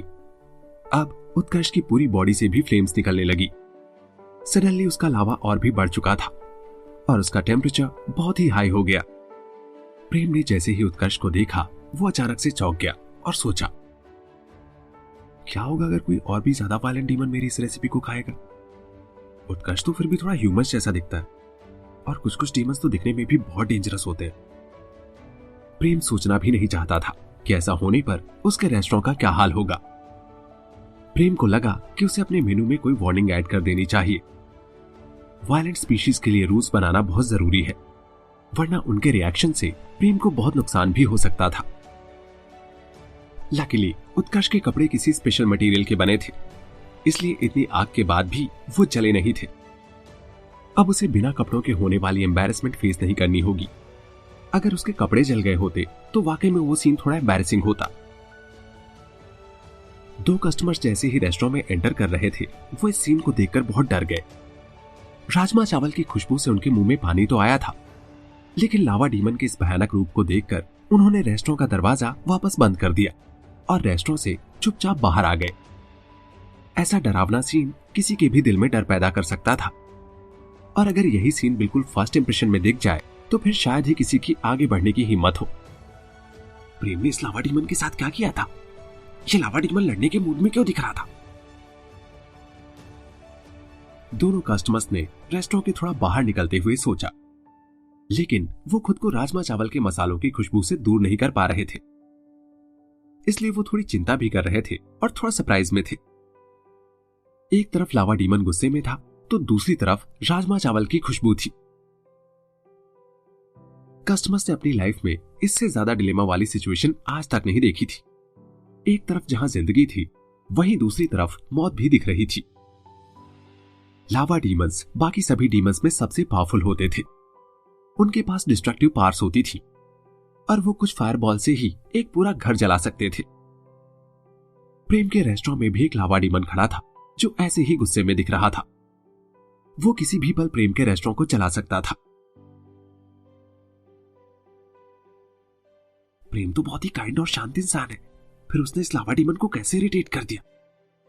अगर इस डीमन को गुस्सा आ गया तो शायद प्रेम को अपने रेस्टोरेंट से हाथ धोना पड़े। प्रेम को शायद पता नहीं है कि स्पीशीज से सभी हमेशा बच के रहते हैं, कोई भी इनसे पंगा मोल नहीं लेता। इनका गुस्सा वैसे भी बहुत बुरा होता है और ये कोई भी एक्शन लेने से पहले एक बार भी नहीं सोचते। उन दोनों कस्टमर्स में से एक ने दूर खड़े होकर कहा, अगर कोई ओनर बहुत पावरफुल होता है या उसके पास बैकअप के तौर पे कुछ पावरफुल चीज होती है तो उसे किसी भी ट्रबल मेकर इंसान के बारे में चिंता करने की जरूरत नहीं होती। लेकिन प्रेम और रिया तो अकेले हैं और उनका इस डीमन की पावर के सामने कोई मैच ही नहीं है। दूसरे कस्टमर ने जवाब दिया। दोनों कस्टमर्स को थोड़ी चिंता होने लगी। अगर प्रेम का रेस्टोरेंट किसी खतरे में पड़ जाता है तो अब उन्हें शाही कबाब जैसा डिलीशियस फूड दोबारा खाने को नहीं मिलेगा। आज वो नई डिश ट्राई करने बहुत जल्दी आने वाले थे, लेकिन किसी कारण से आ नहीं पाए और अब उन्हें इस बात का अफसोस हो रहा था। हालांकि जो कस्टमर्स पहले से रेस्टोरेंट में बैठे थे उन्हें पता था कि उत्कर्ष राजमा चावल के कारण इतना वायलेंट हुआ, इसलिए उनके लिए राजमा चावल का ये असर इतना ड्रामेटिक नहीं था और वो सभी बहुत कंफर्टेबल थे। हालांकि इन सभी कस्टमर्स ने कभी सोचा नहीं था कि ये डीमन इतने भयानक तरीके से रिएक्ट करेगा। ये डीमन तो बिल्कुल लड़ने के लिए खड़ा हो चुका था। सभी कस्टमर्स ये सोच रहे थे कि प्रेम ने इस डीमन के राजमा चावल में ऐसा क्या डाल दिया जिससे ये इतना भयानक हो गया, क्योंकि जब उन्होंने राजमा चावल खाए थे तो उन्हें इतना भी अजीब फील नहीं हुआ था कि वो एकदम लड़ने के लिए ही तैयार हो जाए। उत्कर्ष अपनी टेबल से खड़ा हुआ और कुछ कदम पीछे चला गया। वो इस टेबल को जलाना नहीं चाहता था। उसका ब्लड और लावा दोनों ही उसकी बॉडी में बहुत तेज फ्लो हो रहे थे। अभी तक जो बैरियर उसे कई सालों से ऐसी पार निकालने से रोक रहा था वो अब ढीला पड़ चुका था। उसका दिल एक्साइटमेंट से उछल रहा था। आज उसकी बहुत सारी पार एक बार में रिलीज हुई थी। उत्कर्ष ने पिछले 50 सालों में कितने ही ऐसे तरीके ट्राई किए थे कि उसकी पावर बढ़ जाए, लेकिन आज तक उसे इस काम में सक्सेस नहीं मिली थी। उसने ऑलमोस्ट आधा राज्य घूम लिया था जिससे वो अपनी पावर बढ़ाने का कोई ना कोई तरीका ढूंढ पाए, लेकिन अभी तक उसे कोई ऐसा सोल्यूशन नहीं मिला था जिससे कि वो अपनी पावर को बढ़ा सके। उत्कर्ष ने कभी सोचा भी नहीं था कि राजमा चावल जैसी डिश की सिर्फ एक बाइट से उसका ब्लड फ्लो इतना तेज हो जाएगा और उसे ऐसा फील होगा जैसे वो पावर अचीव करने के एक अलग ही लेवल पर पहुंच गया हो। उसे ऐसा लगा जैसे अचानक उसके अंदर बहुत सारी चिंगारियां जल गई हो। उसे फील हुआ कि अगर वो अभी खाना कंटिन्यू करता है तो ये चिंगारियां बड़ी आग में बदल जाएंगी और उसके अंदर से सारे बैरियर्स टूट जाएंगे, जिससे वो 100 सालों में पहला ऐसा लावा डीमन बनेगा जिसने इतनी हाई पावर्स अचीव की हो। तभी उसके मन में एक 50 साल पुराना प्लान आया जो उसने सोचा था। 50 साल पहले उत्कर्ष ने सोचा था कि अगर वो बहुत पावरफुल हो जाता है तो वो होली लेक के अंदर जो भी प्रीशियस चीजें हैं उन्हें बाहर निकाल लेगा। ये सोचकर उत्कर्ष बहुत एक्साइटेड हो गया। अब शायद उत्कर्ष को वो दिन दूर नहीं लग रहा था जब वो होली लेक जाकर सारा खजाना निकाल लेगा और फिर उसे किसी भी कंपटीशन में पार्टिसिपेट करने की जरूरत नहीं होगी। बाकी सभी लोग उत्कर्ष को देखकर अपनी सांसें रोककर बैठे थे और वेट कर रहे थे कि शायद उसकी बॉडी में अभी और भी चेंजेस होने वाले हैं। रिया ने जमीन पर गिरी राख की तरफ पॉइंट करते हुए कहा, पापा, इसने हमारी चेयर जला दी। फिर उसने उत्कर्ष की तरफ देखा और बहुत सीरियस होकर बोली, आपको इसके लिए पे करना होगा बड़े टकले। आप भली डीमन हो, लेकिन मेरा गुस्सा भी आपने देखा नहीं है। आप इस नुकसान की भरपाई करो वरना मैं आपको जला दूंगी। रिया की पेट कैट अगली डकलिंग वो भी बहुत गुस्सा हो चुकी थी। उसने उत्कर्ष की तरफ देखकर गुर्राया, लेकिन उसकी आवाज थोड़ी क्यूट थी। उत्कर्ष अभी भी अपनी एक्साइटमेंट में खोया था। वो थोड़ी देर के लिए फ्रीज हो गया और चेयर की राख की तरफ देखने लगा। उसने एम्बैरेस होकर अपना गंजा सिर खुजलाया। अभी उत्कर्ष बहुत अच्छे मूड में था तो उसे इस बात की बिल्कुल भी परवाह नहीं थी कि उसे चेयर के लिए पे करना होगा। उसने अपनी फायर कम कर ली जिससे उसकी बॉडी का टेम्परेचर कम हुआ, लेकिन अभी भी उसकी बॉडी के क्रैक्स में उबलता हुआ लाल लावा साफ साफ दिख रहा था। मैं तुम्हें इसके लिए पे कर दूंगा, लेकिन मैं 10 प्लेट राजमा चावल और खाना चाहता हूं। उत्कर्ष ने अपना हाथ हिलाते हुए कहा। आपने जो कहा है वो याद रखना, आपको हर चीज के लिए पे करना होगा। आपने हमारे रेस्टोरेंट की एक चेयर जलाई है, आपको इस नुकसान की भरपाई करनी होगी और अपने ऑर्डर की प्राइस भी पे करनी होगी। रिया ने उत्कर्ष को वार्निंग देते हुए कहा। तभी छोटी आंखों वाले आदमी ने अपनी प्लेट टेबल पर रख दी और अपनी जगह पर ही खड़ा हो गया। लिटिल ओनर, क्या मेरा बिल बता दोगी प्लीज? उसने अपना पर्स निकालते हुए रिया से कहा और सोचने लगा। सुबह सुबह राजमा चावल खाने के बाद मैं बहुत कंफर्टेबल फील कर रहा हूं। इसकी रिफ्रेशिंग फीलिंग बहुत अच्छी है। आपने 1 प्लेट राजमा चावल खाए ना, इसका बिल हुआ 3 सोने के सिक्के। रिया ने अपना सिर हिलाते हुए कहा। छोटी आंखों वाले आदमी ने अपने पर्स से 3 सोने के सिक्के निकाले और रिया के हाथ में रखते हुए बोला, ये रहे तुम्हारे 3 सोने के सिक्के।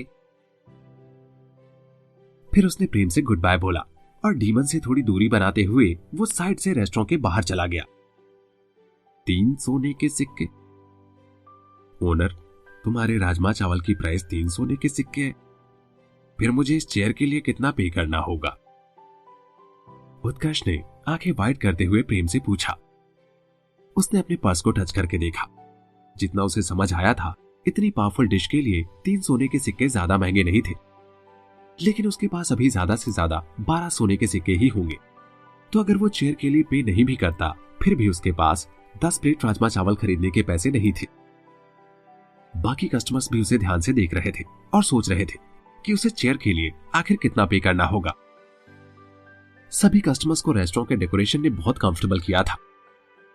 टेबल एंड चेयर्स बहुत सिंपल थे, लेकिन एकदम प्लेन ना होकर वो थोड़े क्लासिक थे। प्रेम ने स्माइल करते हुए सिर हिलाया। हाँ, 1 प्लेट राजमा चावल 3 सोने के सिक्कों में आते हैं। फिर उसने चेयर की राख को देखा और अपने मन में सिस्टम से पूछा, सिस्टम, ये एक चेयर की प्राइस कितनी है? सिस्टम ने धीरे से जवाब दिया, 1 चेयर की प्राइस 10 सोने के सिक्के। प्रेम का मुंह खुला का खुला रह गया। 10 सोने के सिक्के? क्या तुम इस बेचारे को लूट लेना चाहते हो? प्रेम ने सिस्टम से पूछा। भले ही चेयर बहुत अच्छी क्वालिटी की थी, लेकिन इनकी प्राइस भी बहुत ज्यादा हाई थी। सभी टेबल और चेयर जिस लकड़ी से बने हैं वो करीब 100 साल पुराना पेड़ है। तुम चेयर और टेबल में उस पेड़ की ग्रोथ रिंग बड़ी आसानी से देख सकते हो। यह आंखों के लिए वाकई एक ट्रीट की जैसी चीज है। अभी स्टॉक में बस 5 ही चेयर्स बची हैं, तो तुम्हें जल्दी ही अपना ऑर्डर प्लेस कर देना चाहिए, इससे पहले कि स्टॉक खत्म हो जाए। सिस्टम ने काम होकर जवाब दिया। तुमने बोनो के उगाए लाइफ एनर्जी वाले चावल यूज किए और उनके 100 से भी ज्यादा साल पुराने पेड़ से टेबल और चेयर बनाई। तुम्हें ऐसा करते जरा भी शर्म नहीं आई, है ना? प्रेम सिस्टम की बातें सुनने के बाद बिल्कुल भी कंफर्टेबल नहीं था। रेस्टोरेंट को स्टाइलिश बनाने के लिए जो भी हो सकता था, वो सब करने के लिए सिस्टम ने बहुत ज्यादा एफर्ट्स लगाए थे और ऐसा करते हुए उसने कुछ बड़ी अजीब सी चीजें भी कर दी थी। शायद प्रेम का रेस्टोरेंट पूरे ककाओ गांव में अकेला ऐसा रेस्टोरेंट होगा जिसमें इतने पुराने पेड़ से बने टेबल और चेयर्स थे। मैंने हर चीज अपनी कंट्रोल में रखी है, तुम इस बात की चिंता मत करो और मुझे तुम कभी भी कम मत समझना, मैं कुछ भी कर सकता हूं। सिस्टम ने थोड़ा इरिटेट होकर कहा। प्रेम ने सिस्टम की बात पर ध्यान तक नहीं दिया और उत्कर्ष की तरफ देखकर स्माइल करते हुए बोला, इस चेयर की प्राइस 10 सोने के सिक्के। 13 सोने के सिक्के? मुझे तुम्हें ऑलरेडी 13 सोने के सिक्के पे करने हैं। उत्कर्ष ने अपने हाथों में सोने के सिक्के निकालते हुए कहा। रिया अपने टोज की टिप्स पर खड़े होकर उत्कर्ष के हाथ की तरफ देखने लगी। 13 सोने के सिक्के बड़े टकले? रिया ने उत्कर्ष को उंगली दिखाते हुए कहा।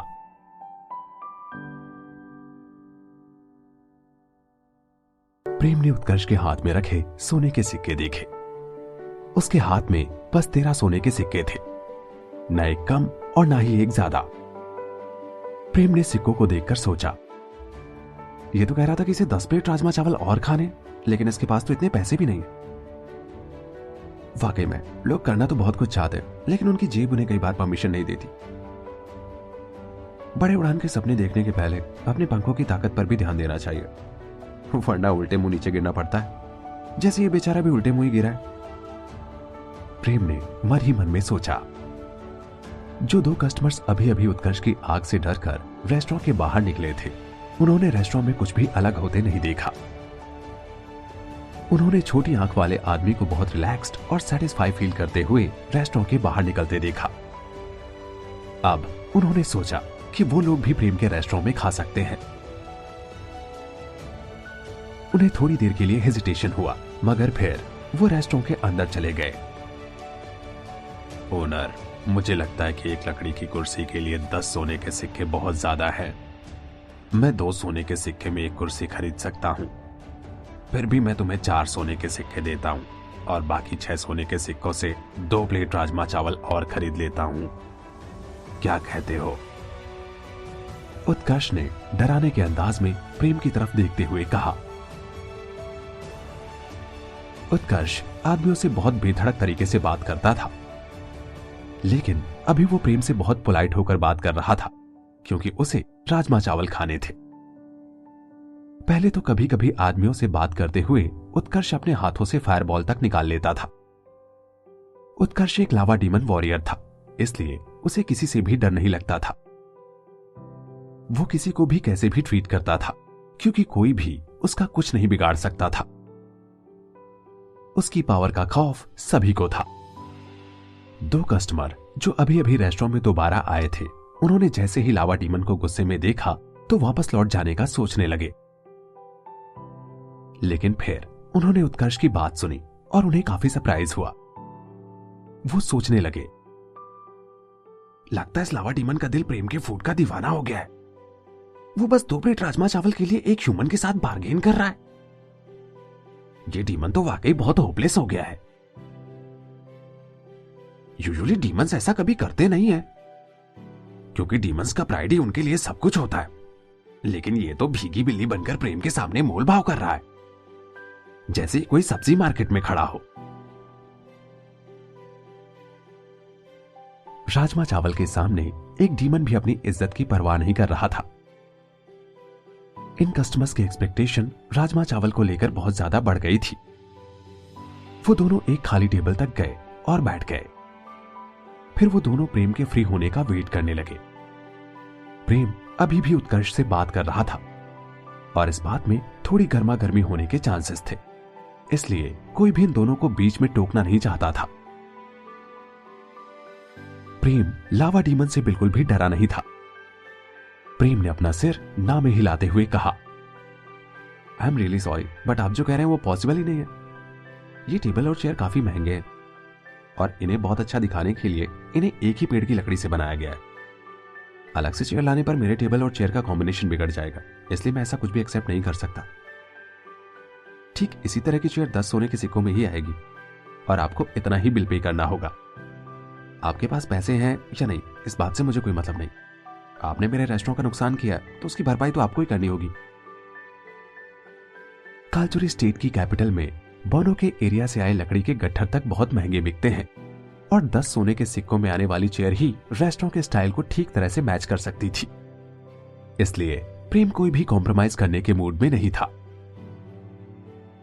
अगर प्रेम को सिस्टम ने सारी बातें ठीक से बताई ना होती तो प्रेम ऐसी कुर्सी का प्राइस 100 सोने के सिक्के सुनकर भी सरप्राइज नहीं होता। उसे बस इस बात की चिंता हो रही थी कि बोने उनके एरिया की लकड़ी पहचान ना जाए। ये किसी होली ट्री की लकड़ी नहीं होनी चाहिए बस, वरना शायद मैं बड़ी प्रॉब्लम में फंस सकता हूं, क्योंकि सिस्टम तो बस अपनी मन मर्जी के हिसाब से प्रोडक्ट्स प्रोवाइड करता जा रहा है। और तो और ये सिस्टम तो रियल वर्ल्ड में एग्जिस्ट भी नहीं करता, तो जो भी प्रॉब्लम्स आएंगी वो मेरे ही सर पे आनी है। प्रेम ने अपने मन में सोचा। जब कस्टमर्स ने प्रेम की बात सुनी तो उनकी आंखें चमक उठी। वो सभी टेबल्स और चेयर्स की तरफ घूर कर देखने लगे। तब उन्होंने नोटिस किया कि टेबल और चेयर्स पर जो ग्रोथ रिंग्स बने हैं, इनसे इस लकड़ी की एज वाकई बहुत पुरानी मालूम होती है।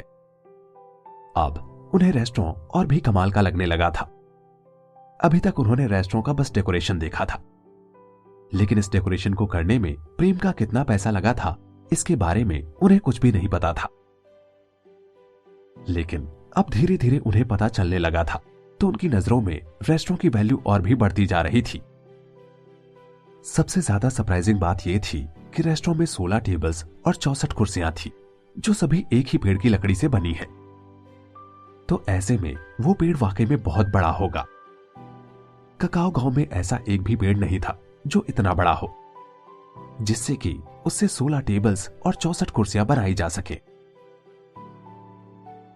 अगर ककाओ गांव से दूर पहाड़ी इलाके में भी ऐसा कोई पेड़ होगा तो उसे काटकर ककाओ गांव तक लाने में किसी की जान ही निकल जाए। फिर उससे टेबल और चेयर्स बनाना तो दूर की बात है। इतना बड़ा पेड़ काटना और फिर उसे ट्रांसपोर्ट करना बिल्कुल भी आसान काम नहीं है। इस रेस्टोरेंट ने कस्टमर्स को बिठाने के लिए ऐसी टेबल और चेयर बनवाई, फिर तो शायद प्रेम को बहुत परेशानियां देखनी पड़ी होंगी। सभी कस्टमर्स को प्रेम के लिए काफी रिस्पेक्ट फील हो रहा था। इतने ग्रैंड रेस्टोरेंट में बैठना, जिसके पास एक से एक रेयर चीजें हैं, वाकई किसी को भी प्राउड फील करा सकता है। 3 सोने के सिक्के राजमा चावल के लिए ज्यादा है? बिल्कुल भी नहीं। अगर इनकी कीमत 6 सोने के सिक्के होती तो भी ये वर्दी है। इतने फैंसी रेस्टोरेंट में ऐसे शानदार राजमा चावल एंजॉय करना वाकई किस्मत वालों को ही नसीब होता है। कुछ कस्टमर्स को अब ये बात फील होने लगी थी। उनमें से बहुत से लोग रेस्टोरेंट के डेकोरेशन को देखने लगे थे। अगर टेबल और चेयर इतनी महंगी हैं, तो बाकी चीजें तो बहुत ज्यादा महंगी होंगी। दूसरी तरफ सभी कस्टमर्स को यह भी लगने लगा कि उन्हें अब इस रेस्टोरेंट में बहुत ध्यान से रहना होगा। अगर वो इस रेस्टोरेंट में धोखे से भी कोई चीज तोड़ देते हैं तो उन्हें काफी ज्यादा पैसे देने पड़ सकते हैं। और जब सिर्फ चेयर ही इतनी महंगी है तो ऑलरेडी महंगी दिखने वाली चीज तोड़ने पर शायद उन्हें अपना घर तक बेचना पड़ जाए। प्रेम की बात ने अनजाने में ही कस्टमर्स की नजरों में रेस्टोरेंट की क्लास और क्वालिटी दोनों ही बढ़ा दी थी। यहां सुबह सुबह जितने भी कस्टमर्स 3 सोने के सिक्के देकर राजमा चावल खाने आए थे, उनमें से बहुत से लोगों को पैसे कमाने के लिए कोई मेहनत करने की जरूरत नहीं थी। उनकी फैमिली के पास इतना पैसा था कि वो लोग जिंदगी भर बैठे खा सकते थे। उन सभी के पास बहुत आलीशान घर थे। फिर भी ये लोग रेस्टोरेंट को ऐसे घूर रहे थे जैसे उन्होंने आज ही अपनी पूरी जिंदगी जी ली हो। सडनली उत्कर्ष की बॉडी से फिर से फ्लेम्स निकलने लगी। अब वो वाकई बहुत गुस्से में था। उसने जल्दी जल्दी बचे हुए राजमा चावल खाए और उसे बहुत देर तक चबाता रहा। अब उसकी बॉडी से निकलने वाली आग और भी भयानक हो गई। अब वो बिल्कुल वॉल्केनो जैसा दिखने लगा था। अब उत्कर्ष थोड़ा ज्यादा अलर्ट था। उसे पता था कि उसे टेबल्स और डोर से दूर रहना है, क्योंकि ये काफी एक्सपेंसिव है। उत्कर्ष प्रेम को घूर रहा था, जैसे अब वो किसी भी टाइम उसे अपनी फायर बॉल से डराने वाला हो। वो चेयर से एक सही दूरी बनाकर खड़ा था। उत्कर्ष ने सोचा कि प्रेम अपनी चिकनी चुपड़ी बातों से उसे कंफ्यूज और ट्रिक करके पैसे लूटना चाहता था। उत्कर्ष खुद के साथ ऐसा कभी नहीं होने दे सकता था। वो एक लावा डीमन वॉरियर था और कोई भी ह्यूमन उसे इतनी आसानी से बेवकूफ नहीं बना सकता था। रिया प्रेम के सामने खड़ी थी। उसने अगली डकलिंग को नीचे फ्लोर पे रखा। बड़े टकले, तुम्हें मेरे पापा की बात सुननी चाहिए, नहीं तो मैं फिर अपनी फायरबॉल यूज करूंगी। रिया ने बहुत गुस्से में लावा डीमन उत्कर्ष की तरफ देखकर कहा, दूर हट जाओ बच्ची, ये मेरे और तुम्हारे पापा के बीच की बात है, इसमें तुम मत आओ। यहां बच्चों का कोई काम नहीं है। उत्कर्ष ने गुस्से भरी आवाज में कहा। रिया अब और भी गुस्से में आ गई। अब बाकी कस्टमर्स थोड़े नर्वस हो गए थे। उन्हें लग रहा था कि छोटी सी रिया और एक वीक प्रेम एक लावा डीमन के आगे एक सेकंड भी नहीं टिक पाएंगे। वरुण ने अपनी आईब्रोज उठाकर अपना सिर घुमाया, लेकिन उसे किसी भी बात की कोई चिंता नहीं हो रही थी। रिया की फायरबॉल ने पहले भी हर्ष को डराया था और प्रेम भी कोई ऑर्डिनरी आदमी नहीं था, इसलिए वरुण को पता था कि उनके साथ कुछ भी बुरा नहीं होगा। रिया ने दोबारा कहा, मैं अब और कुछ भी नहीं कर सकती, तुमने मेरी बात क्यों नहीं मानी? रिया ने अपने हाथ ऊपर उठाए और उसके हाथों में ब्लूइश वॉलेट फायर दिखने लगी। फिर उसने अपनी मुट्ठी की साइज की फायरबॉल बनाई अभी के अभी अपना बिल पे करो, वरना मैं तुम्हें आग लगा दूंगी। रिया ने उत्कर्ष को घूरते हुए बहुत गुस्से में कहा। उत्कर्ष ने रिया के हाथों में छोटी सी फायरबॉल को देखकर हंसते हुए कहा, तुम इस छोटी सी स्पार्क से मुझे जलाना चाहती हो?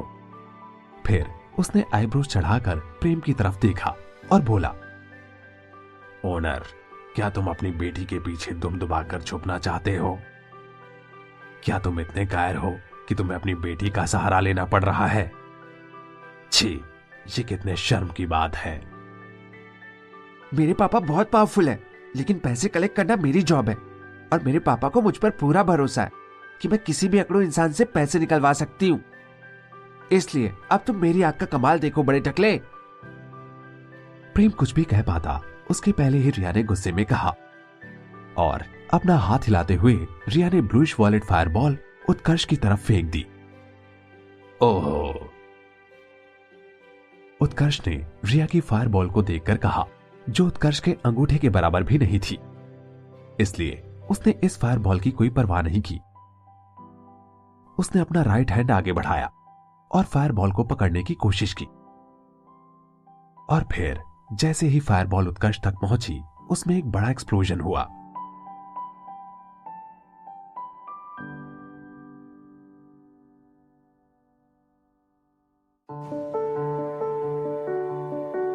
ब्लूइश वॉयलेट फायरबॉल उत्कर्ष के हाथों से होती हुई उसकी पूरी बॉडी में फैल गई।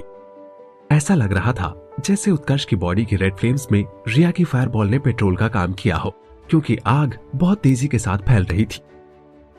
थोड़ी ही देर में उत्कर्ष की पूरी बॉडी जलने लगी। ऐसा लग रहा था जैसे दोनों फायर एक दूसरे को निगल रही हो। सभी कस्टमर्स बहुत सरप्राइज्ड होकर देखने लगे। उन्होंने कभी सोचा नहीं था कि रिया की छोटी सी फायरबॉल उत्कर्ष का ये हाल करेगी, क्योंकि रिया की पार्ट्स के बारे में उन्हें ठीक से पता ही नहीं था। उत्कर्ष ने अपनी बॉडी पर ब्लूइश फायर को देखा और अजीब तरीके से कहा, अगली बार थोड़ा अच्छे से कोशिश करना बच्ची। लेकिन अचानक उसके मुंह से वर्ड्स निकलने ही बंद हो गए। रिया की ब्लूइश फायर ने उत्कर्ष की रेड फायर को पूरी तरह से निगल लिया था। अभी उत्कर्ष की बॉडी पर थोड़ी सी ही रेड फायर बाकी थी, लेकिन फिर भी रिया की ब्लूइश फायर उसे जलाने लगी थी। यह तो शुरुआत थी, बची हुई ब्लूइश वायलेट फ्लेम्स अब और भी भयानक हो गई। उत्कर्ष ने अपनी पूरी लाइफ में ऐसी हीट कभी फील नहीं की थी। अब उसे बहुत गर्मी फील होने लगी। उसे ऐसा लग रहा था जैसे उसकी पत्थर जैसी स्किन पर कोई नीडल्स चुभा रहा हो। उत्कर्ष को काफी पेन होने लगा। उसने आज तक इतनी पावरफुल फायरबॉल नहीं देखी थी जो कि एक लावा डीमन को जला सके। रिया की फायरबॉल बहुत अलग थी। उसका कलर भी उत्कर्ष की आग से बिल्कुल अलग था। प्रेम भी उत्कर्ष के एक्सप्रेशन देखकर बहुत सरप्राइज्ड हुआ। प्रेम ने सोचा था कि रिया की फायरबॉल लावा डीमन पर कोई असर नहीं दिखाएगी, क्योंकि उसकी फायरबॉल से काला कौवा तक नहीं मरा था। लेकिन प्रेम गलत था। रिया की फायरबॉल की पावर बहुत एक्स्ट्राऑर्डिनरी थी। प्रेम के पास अभी इतनी भी स्ट्रेंथ नहीं थी कि वो जाकर डीमन से लड़ सके। ये तो प्रेम के लिए सुसाइड करने जैसा हो जाता। इसलिए प्रेम दूर खड़े होकर रिया को उसका काम करने दे रहा था। प्रेम ने रिया की पावर्स देखी थी और उसे कहीं ना कहीं बिलीव था कि रिया अपना काम आसानी से कर सकती है। रिया एक बार खुद को साबित भी कर चुकी थी, तो प्रेम अब रिया पर काफी रिलाय करता था। अब प्रेम को इस बात की बिल्कुल भी चिंता नहीं थी कि उत्कर्ष उसके रेस्टोरेंट में कोई नुकसान भी पहुंचा सकता था। प्रेम को पता था कि उत्कर्ष को राजमा चावल बहुत पसंद आए थे और उसे उनकी बहुत क्रेविंग हो रही थी। इसलिए वो राजमा चावल खाने को बहुत बेताब था, तो वो बस डराने के लिए इतना सब कुछ कर रहा था। रेस्टोरेंट को नुकसान पहुंचाने का उसका कोई इंटेंशन ही नहीं था। लेकिन अब कहानी थोड़ी बदल गई थी। उसने प्रेम से जैसे बिहेव किया था, उसे देखकर रिया अपने गुस्से पर कंट्रोल नहीं कर पाई। और असल में उसे करना भी नहीं चाहिए था, क्योंकि प्रेम ने रिया को पहले ही बता दिया था कि बुरे लोगों के साथ कैसे बिहेव करना पड़ता है।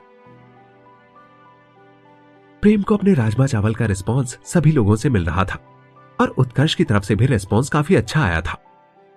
बस इसी कारण से प्रेम इतना कॉन्फिडेंट था, क्योंकि पूरे राज्य में ऐसा राजमा चावल कोई भी नहीं बना सकता था। तो भले ही इस लावा डीमन को कितना भी गुस्सा क्यों ना आए, प्रेम खुद पर, अपने रेस्टोरेंट पर और अपनी बेटी रिया पर कोई भी आंच नहीं आने दे सकता था। उत्कर्ष रिया की पावर को टेस्ट करने के लिए सबसे सही चॉइस थी। रिया ने अपनी आंखें चढ़ाकर उत्कर्ष की तरफ देखा। क्या तुम मेरी और भी फायरबॉल का स्वाद चखना चाहोगे? अगर तुम्हारा एक से मन नहीं भरा हो तो इस बार मैं तुम्हें 2-2 फायरबॉल देती हूँ। नहीं नहीं नहीं, रुको, ये बहुत गर्म है। उत्कर्ष ने पीछे कूदते हुए रिया की तरफ हाथ हिलाकर कहा। उत्कर्ष की बॉडी का लावा अभी भी बहुत तेजी के साथ फ्लो कर रहा था और वो हल्का हल्का ग्लो भी कर रहा था। फिर भी उसने जैसे तैसे खुद को रिया की फायरबॉल से बाहर निकाला, लेकिन ऐसा करते हुए रिया की फायर ने उत्कर्ष की पूरी फायर निगल ली थी। उत्कर्ष ने अपने हाथ अपनी बॉडी पर बहुत बार मारे, तब जाकर रिया की फायरबॉल से लगी आग बुझ पाई।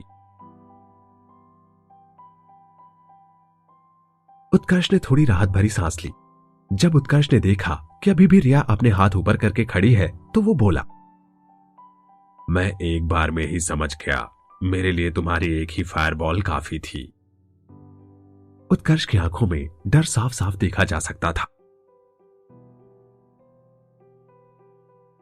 कुछ कस्टमर जोर जोर से हंसने लगे थे। एक बड़ा लावा डीमन उत्कर्ष रिया के सामने ऐसा खड़ा था जैसे बिल्ली के सामने कोई चूहा डर के मारे कांपता है। कस्टमर्स को यह सीन बिल्कुल टॉम एंड जेरी जैसा फनी लग रहा था। वैसे तो सभी कस्टमर्स उत्कर्ष के लावा डीमन होने के कारण उससे बहुत डरते थे, लेकिन अभी वो अपनी हंसी नहीं रोक पा रहे थे। हंसने के साथ साथ बहुत से कस्टमर्स चौंक भी गए थे और सोच रहे थे, ये लावा डीमन तो इतना भी भयानक नहीं दिख रहा है, जबकि लावा डीमंस तो बहुत पावरफुल होते। अगर ये कहीं बहुत ज्यादा की संख्या में होते तो उनमें से टॉप 10 सब स्पीशीज बन सकती थी जो लावा डीमंस को लीड कर सकती हैं। इतना पावरफुल डीमन रिया की फायरबॉल से डर गया और कहीं रिया उसे दूसरी फायरबॉल ना मार दे, इसलिए उसके सामने गिड़गिड़ाने लगा। ये भी फायर को कंट्रोल करता है और रिया भी फायर को कंट्रोल करती है, फिर भी इसने रिया के आगे सरेंडर कर दिया। इसका मतलब रिया की फायरबॉल बहुत खतरनाक है। सभी कस्टमर्स ने प्रेम को अजीब ढंग से देखा और सोचा, कोई भी ऑर्डिनरी मैन इतने अच्छे रेस्टोरेंट का ओनर नहीं हो सकता। इसकी 5 साल की लड़की ने ही एक लावा डीमन को डरा दिया। कस्टमर्स ने डिसाइड किया कि वो इस रेस्टोरेंट में आकर किसी भी टाइप का हंगामा नहीं करेंगे और हमेशा खाने के बाद अपना बिल पे करेंगे, क्योंकि अगर एक लावा डीमन रिया के सामने नहीं टिक पाया तो ये कॉमन लोग उसकी फायरबॉल के आगे कुछ भी नहीं है।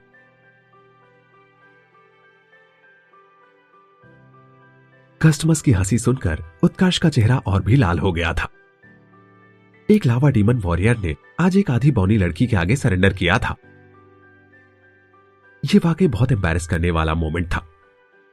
लावा डीमंस के लिए उनका प्राइड ही सबसे बड़ी चीज होती थी, लेकिन उत्कर्ष ने उसकी भी बिल्कुल परवाह ना करते हुए अपने हाथ खड़े कर दिए थे।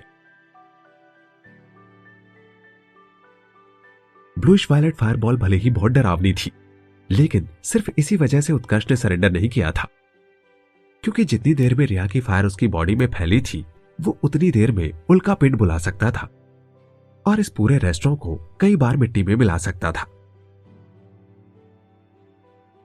लेकिन इस बार उसके पास कोई चॉइस नहीं थी।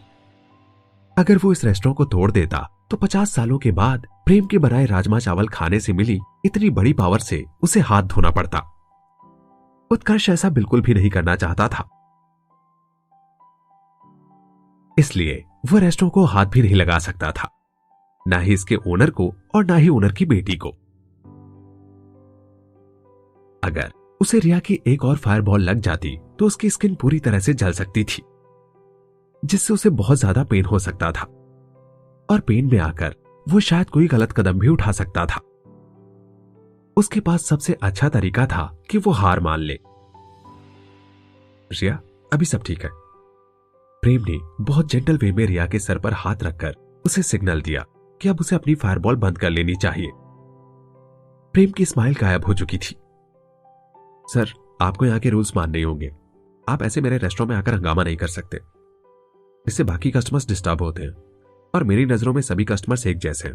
मैं किसी के साथ भी डिस्क्रिमिनेशन नहीं करता, इसलिए आपको इस बात का ध्यान रखना चाहिए। प्रेम ने उत्कर्ष को देखते हुए बहुत सीरियस होकर कहा, रेस्टोरेंट के अंदर किसी को भी लड़ने की परमिशन नहीं है। कोई भी रेस्टोरेंट के ओनर या उसके एम्प्लॉयज को धमकी नहीं दे सकता, वरना उसे रेस्टोरेंट में आने से हमेशा के लिए बैन कर दिया जाएगा। जैसे ही उत्कर्ष ने सुना कि वो रेस्टोरेंट में आने से बैन भी हो सकता है, तो उसने अपनी बॉडी की फायर गायब कर दी। ओनर, मैं तो मजाक कर रहा था। देखो, छोटी सी गुड़िया को भी इसमें काफी मजा आया। उत्कर्ष ने अपने गंजे सिर को खुजलाते हुए बिना मन के स्माइल करते हुए कहा। फिर उसने तुरंत सोने के सिक्के टेबल पर रख दिए। मैं चेयर के भी 10 सोने के सिक्के देता हूं, और ये रहे राजमा चावल के 3 सोने के सिक्के। लेकिन क्या मुझे 10 प्लेट राजमा चावल और मिल सकते हैं? ये मेरे खाते में लिख लेना। एक लावा डीमन वॉरियर होने के नाते मैं प्रॉमिस करता हूं कि जैसे ही मेरे कंपटीशन का प्राइज मुझे मिलेगा और मैं पैसे कमा लूंगा, तो मैं तुम्हारे पैसे वापस लौटा दूंगा।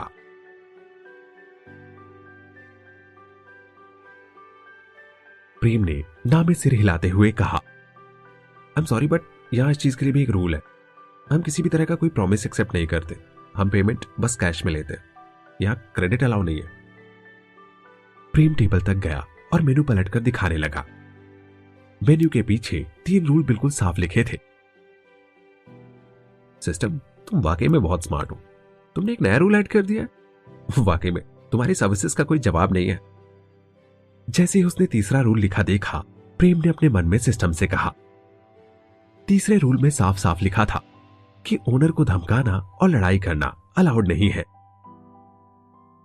इस रूल को ऐड करने का चार्ज 16 चांदी के सिक्के। पैसे ऑटो डेबिट कर लिए गए हैं, सिस्टम ने कहा।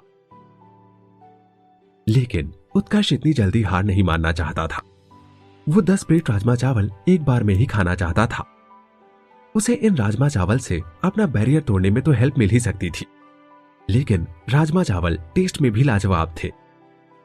उत्कर्ष बहुत ट्राई कर रहा था कि प्रेम उसकी बात मान जाए और उसे 10 प्लेट राजमा चावल खाने दे।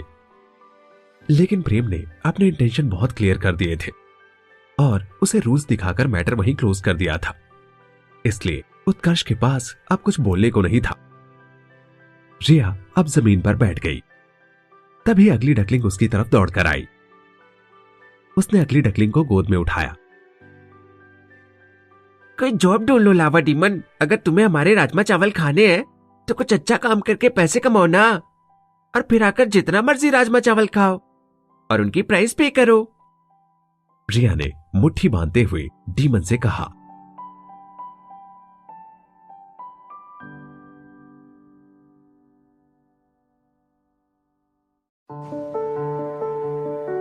रेस्टोरेंट के बाहर सफेद बालों वाला एक बूढ़ा आदमी एक बड़े से पेड़ के नीचे आराम कर रहा था। अचानक उसने अपना सिर उठाया और रेस्टोरेंट की तरफ देखा। ये क्या है? उसने चौंकते हुए कहा। फिर उसने अपनी आंखें सिकोड़कर देखा तो ये एक मैजिक वेव थी। ये तो एक मैजिक वेव थी। एक बौने की? नहीं, शायद एक आदमी की। नहीं, ये आखिर है क्या? ये काफी अलग है। मैंने आज तक किसी को ऐसी अजीब मैजिक वेव बनाते नहीं देखा। आखिर इस रेस्टोरेंट में ऐसा कौन है जो इतनी पावरफुल मैजिक वेव बना सकता है? लगता है मुझे थोड़ा पास जाकर देखना होगा। वो बूढ़ा आदमी यानी कि अमित राणावत, उसने खुद की ऊंचाई जितनी अपनी जादू की छड़ी उठाई और रेस्टोरेंट की तरफ चलने लगा। वो कई दिनों से ककाओ गांव में घूम रहा था और उसे अभी तक कुछ भी इंटरेस्टिंग नहीं मिला। आज शायद उसका लकी डे था। अमित एक बहुत पावरफुल मैजिशियन को ढूंढ रहा था। अब वो काफी बूढ़ा हो चुका था और उसे अपने मैजिक की लेगेसी कंटिन्यू रखने के लिए एक वारिस की तलाश थी, जिसे वो सभी टाइप के मैजिक सिखाकर ट्रेन कर सके और उसे सबसे महान मैजिशियन बना सके। रेस्टोरेंट के अंदर उत्कर्ष ने मेन्यू की तरफ ध्यान से देखा और सबसे बाद में प्रेम की तरफ देखा, जो उसे उधार में राजमा चावल देने को बिल्कुल भी राजी नहीं था। उत्कर्ष बहुत हेल्पलेस फील कर रहा था। वाकई में पैसा इस दुनिया में सबसे इंपॉर्टेंट चीज है। जिसके पास पैसा है वही सब कुछ करने के काबिल है। बाकी लोगों को बस अपना मन मार के ही जीना पड़ता है। पहले उसे प्रेम की बात बहुत बेतुकी लगी, लेकिन जब उसने डिलीशियस और पावरफुल राजमा चावल के बारे में सोचा तो उसे लगा कि प्रेम के रूल्स और उसका टेम्पर बहुत लाजमी है। इतने अच्छे रेस्टोरेंट का ओनर होने के नाते प्रेम को ऐसे रूल्स बनाने पड़े थे जिनसे उसका रेस्टोरेंट बिना किसी रुकावट के चलता रहे। उत्कर्ष ने सोचा, इसकी छोटी सी बेटी इतनी भयानक फायरबॉल बना सकती है तो प्रेम तो शायद और भी पावरफुल मैजिशियन होगा। प्रेम थोड़ा छुपा रुस्तम दिखता है क्योंकि इसकी उम्र काफी कम है और उसके हाव भाव से किसी को पता नहीं चलता कि वो एक मैजिशियन है। उत्कर्ष ने एक बार कालचुरी स्टेट की कैपिटल में एक सफेद बालों वाले मैजिशियन को देखा था। उसके पास इतनी ज्यादा पावर थी कि उसने एक बड़े से राक्षस को बस एक फायरबॉल से ही डरा दिया था। बाद में उत्कर्ष ने कहीं सुना था कि वो मैजिशियन रॉयल मैजिशियंस में से एक है और कालचुरी स्टेट का सबसे पावरफुल मैजिशियन है। हालांकि उत्कर्ष को उसका नाम नहीं पता था। ठीक है, मैं तुम्हारे रूल्स नहीं तोड़ूंगा। वैसे मेरा नाम उत्कर्ष है। मैं दोबारा वापस आऊंगा और बहुत सारे राजमा चावल खाऊंगा। उत्कर्ष ने प्रेम की तरफ हाथ बढ़ाते हुए कहा, उत्कर्ष। प्रेम को यह नाम सुनकर थोड़ा सरप्राइज हुआ। प्रेम ने अपने बचपन में बहुत ज्यादा कहानियां नहीं सुनी थी, लेकिन उसकी मां उसे एक कहानी बार बार सुनाया करती थी जिसमें उत्कर्ष नाम का एक राइडर होता है जो जलती हुई गाड़ी की सवारी करता है। प्रेम थोड़ी देर को चुप रहा, फिर उसने पूछा, तुम्हारी जलने वाली गाड़ी कहां है? क्या मतलब? उत्कर्ष ने कंफ्यूज होकर पूछा। नहीं नहीं नहीं नहीं नहीं, ऐसा लगता है कि बस इन दोनों के नाम ही एक जैसे हैं। हाँ, इसको शायद इस कहानी के बारे में कुछ भी नहीं पता है। प्रेम ने एक लंबी सांस लेते हुए सोचा। प्रेम ने उत्कर्ष के हाथों की तरफ देखा जिसमें लावा फ्लो हो रहा था और बस सिर हिलाकर बोला, नहीं नहीं कुछ भी नहीं, मेरा नाम प्रेम है, प्लीज आप दोबारा जरूर आइएगा। मैं हाथ नहीं मिला सकता, मुझे भी काम करना है और आपसे हाथ मिलाने से शायद मेरे हाथ जल सकते हैं और मैं बैंडेज लगाकर काम नहीं कर पाऊंगा। उत्कर्ष थोड़ी देर को फ्रीज हो गया। उसने अपने हाथ की तरफ देखा और उसे समझ आया कि ह्यूमन मैजिशियन भी आखिर ह्यूमन ही तो है, तो उन्हें आग से जलने का डर होना बहुत आम सी बात है। उत्कर्ष ने अपना हाथ पीछे कर लिया। ठीक है, तो फिर मैं चलता हूं। उत्कर्ष ने अपना बॉडी टेम्परेचर नॉर्मल किया और फिर पीछे मुड़ गया। बॉडी टेम्परेचर कम होने के कारण अब दरवाजे का हैंडल नहीं पिघल सकता था। उत्कर्ष जाते जाते एक और चीज का नुकसान अपने सर नहीं लेना चाहता था, इसलिए सबसे पहले उसने बॉडी टेम्परेचर नॉर्मल किया और उसके बाद ही निकलना ठीक समझा। रेस्टोरेंट से बाहर आते हुए उत्कर्ष ने सोचा, जलने वाली गाड़ी, लगता है बुरी चीज नहीं है। फिर वो जल्दी ही चौराहे से आगे निकल गया। पापा, मैं इनक्रेडिबल हूं ना, है ना? रिया ने प्रेम की तरफ देखा और शाबाशी मिलने का वेट करने लगी। प्रेम ने स्माइल करते हुए उसके सिर पर हाथ फेरा। हाँ, रिया तो सुपर इनक्रेडिबल है। तुमने आज मेरी बहुत हेल्प की और तुम्हारी फायरबॉल तो कमाल की है। तुम वाकई में इस रेस्टोरेंट के लिटिल ओनर हो। प्रेम को लगा जैसे रिया की कंपनी उसे बहुत पावरफुल बना रही थी। अभी प्रेम के पास बहुत ज्यादा स्ट्रेंथ नहीं थी, ना ही उसके पास रेस्टोरेंट के प्रोटेक्शन के लिए कोई बैकअप था, तो अभी के लिए प्रेम का रिया पर रिलाय होना गलत नहीं था। लेकिन अभी भी प्रेम अपनी स्ट्रेंथ को जल्दी से जल्दी वापस पाना चाहता था। रिया ने खुश होकर स्माइल की। रिया की खुशी उसके चेहरे पर साफ साफ देखी जा सकती थी। मैं नई डिश की 2 प्लेट खाना चाहूंगा प्लीज। एक कस्टमर ने हाथ उठाते हुए बहुत ही पोलाइट होकर बोला, मैं भी 2 प्लेट राजमा चावल खाना चाहता हूं, कोई जल्दी नहीं है, आराम से सब कर देना। एक और कस्टमर ने स्माइल करते हुए कहा। प्रेम ने स्माइल करते हुए सिर हिलाया। हाँ क्यों नहीं, आप बस थोड़ी देर वेट कीजिए, मैं भी आपका ऑर्डर लेकर आता हूं। और प्रेम जल्दी से किचन की तरफ चला गया। अमित रेस्टोरेंट के बाहर एक खिड़की के पास जाकर खड़ा हो गया और जब उसने रिया को देखा तो उसे थोड़ा सरप्राइज हुआ। रिया अभी भी अपनी गोदी में व्हाइट और ऑरेंज कलर की बिल्ली पकड़े हुए थी। लगता है वो मैजिक वेव इस छोटी लड़की ने ही बनाई थी। फिर अमित ने बहुत अफसोस के साथ सिर हिलाया। कितने शर्म की बात है, ये वाकई में बहुत टैलेंटेड हो सकती थी, लेकिन तो अलग अलग ब्लड लाइन होने के कारण सब बेकार हो गया। वरना जिस चीज के लिए मैं इस गांव में आया था वो मुझे आज ही मिल जाती। मैं इसके टैलेंट को बहुत निखार सकता था, इसे बस थोड़े से गाइडेंस की जरूरत है। इसमें वो स्पार्क है जिससे ये पूरे कालचुर स्टेट की सबसे बड़ी मजिशियन बन सकती है। अमित ने गुस्से में अपना पैर जमीन पर पटका। पहले वो यहां एक सेकंड भी रुकना नहीं चाहता था, लेकिन रिया को देखने के बाद उसका कहीं भी जाने का मन नहीं हुआ। वो खिड़की के पास ही बिना मूवमेंट के खड़ा रहा। रिया ने अमित को देख लिया। वो खिड़की के पास गई और बोली, अगली डकलिंग, ये सफेद दाढ़ी वाले दादाजी बाहर स्टैचू के जैसे क्यों खड़े हैं? शायद उनके पास पैसे नहीं है, इसलिए वो रेस्टोरेंट के अंदर नहीं आना चाहते। ये तो बिल्कुल दुखी आत्मा लग रहे हैं। अगर ये कुछ बेच रहे होंगे तो क्या हमें उनसे खरीद लेना चाहिए? इससे उनके पास कुछ पैसे आ जाएंगे और फिर वो शायद हमारे रेस्टोरेंट में कोई डिश खा पाए। रिया अपनी आंखें वाइड करके अमित की तरफ देख रही थी और वो उसकी ड्रेस की तरफ ध्यान से देखकर यह पता लगाना चाहती थी कि असल में वो बेच क्या रहे हैं। अगली डकलिंग ने म्याऊ के साथ रिप्लाई दिया। अब वो भी अमित की तरफ घूरने लगी और उसकी ड्रेस में कोई बेचने वाला सामान ढूंढने लगी। भले ही अगली डकलिंग को पता नहीं था कि कौन कौन सी चीजें बेची जा सकती हैं। ये लड़की काफी इंटेलिजेंट लग रही है। ये एक आधी बौनी स्पीशीज से बिलोंग करती है, लेकिन इसमें काफी पोटेंशियल है और इसे ट्रेनिंग दी जा सकती है। शायद मुझे इससे बात करनी चाहिए। अमित ने रिया की तरफ देखकर सोचा।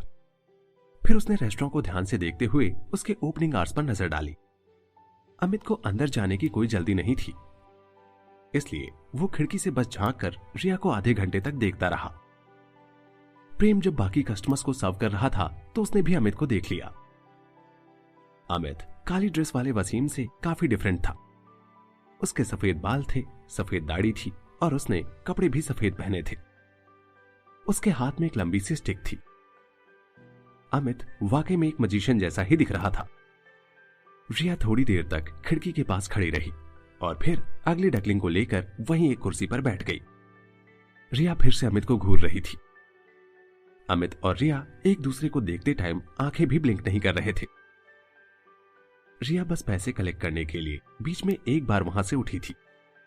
इसके अलावा रिया वहां से बिल्कुल हिली भी नहीं, और तो और उसकी आंखें तक नहीं हिल रही थी। करीब 9 बजे कस्टमर्स जाने लगे। 8:30 बजे तक प्रेम ने 64 प्लेट राजमा चावल बेच लिए थे। जिन लोगों को राजमा चावल खाने को नहीं मिल पाए वो प्रेम से नेक्स्ट टाइम थोड़े ज्यादा राजमा चावल बनाने के लिए रिक्वेस्ट कर रहे थे। प्रेम को भी इस बात का बहुत दुख था कि वो सारे कस्टमर्स को सर्व नहीं कर पाया। वो खुद बहुत सारे राजमा चावल बनाना चाहता था और उससे काफी पैसे कमाना चाहता था। प्रेम को समझ आ चुका था कि कल से उसे और भी ज्यादा मेहनत करनी होगी। जब रेस्टोरेंट में बस 3 कस्टमर्स बचे तो अमित ने रिया की तरफ देखना बंद किया और सीधा रेस्टोरेंट के अंदर आया। वेलकम, प्रेम ने स्माइल करते हुए कहा। प्रेम का यह पहला कस्टमर था जो कि एक मजिशियन है। रिया ने भी अमित की तरफ देखा। पापा, ये दुखी दादाजी हैं। रिया ने बहुत प्यार से प्रेम की तरफ देखते हुए कहा।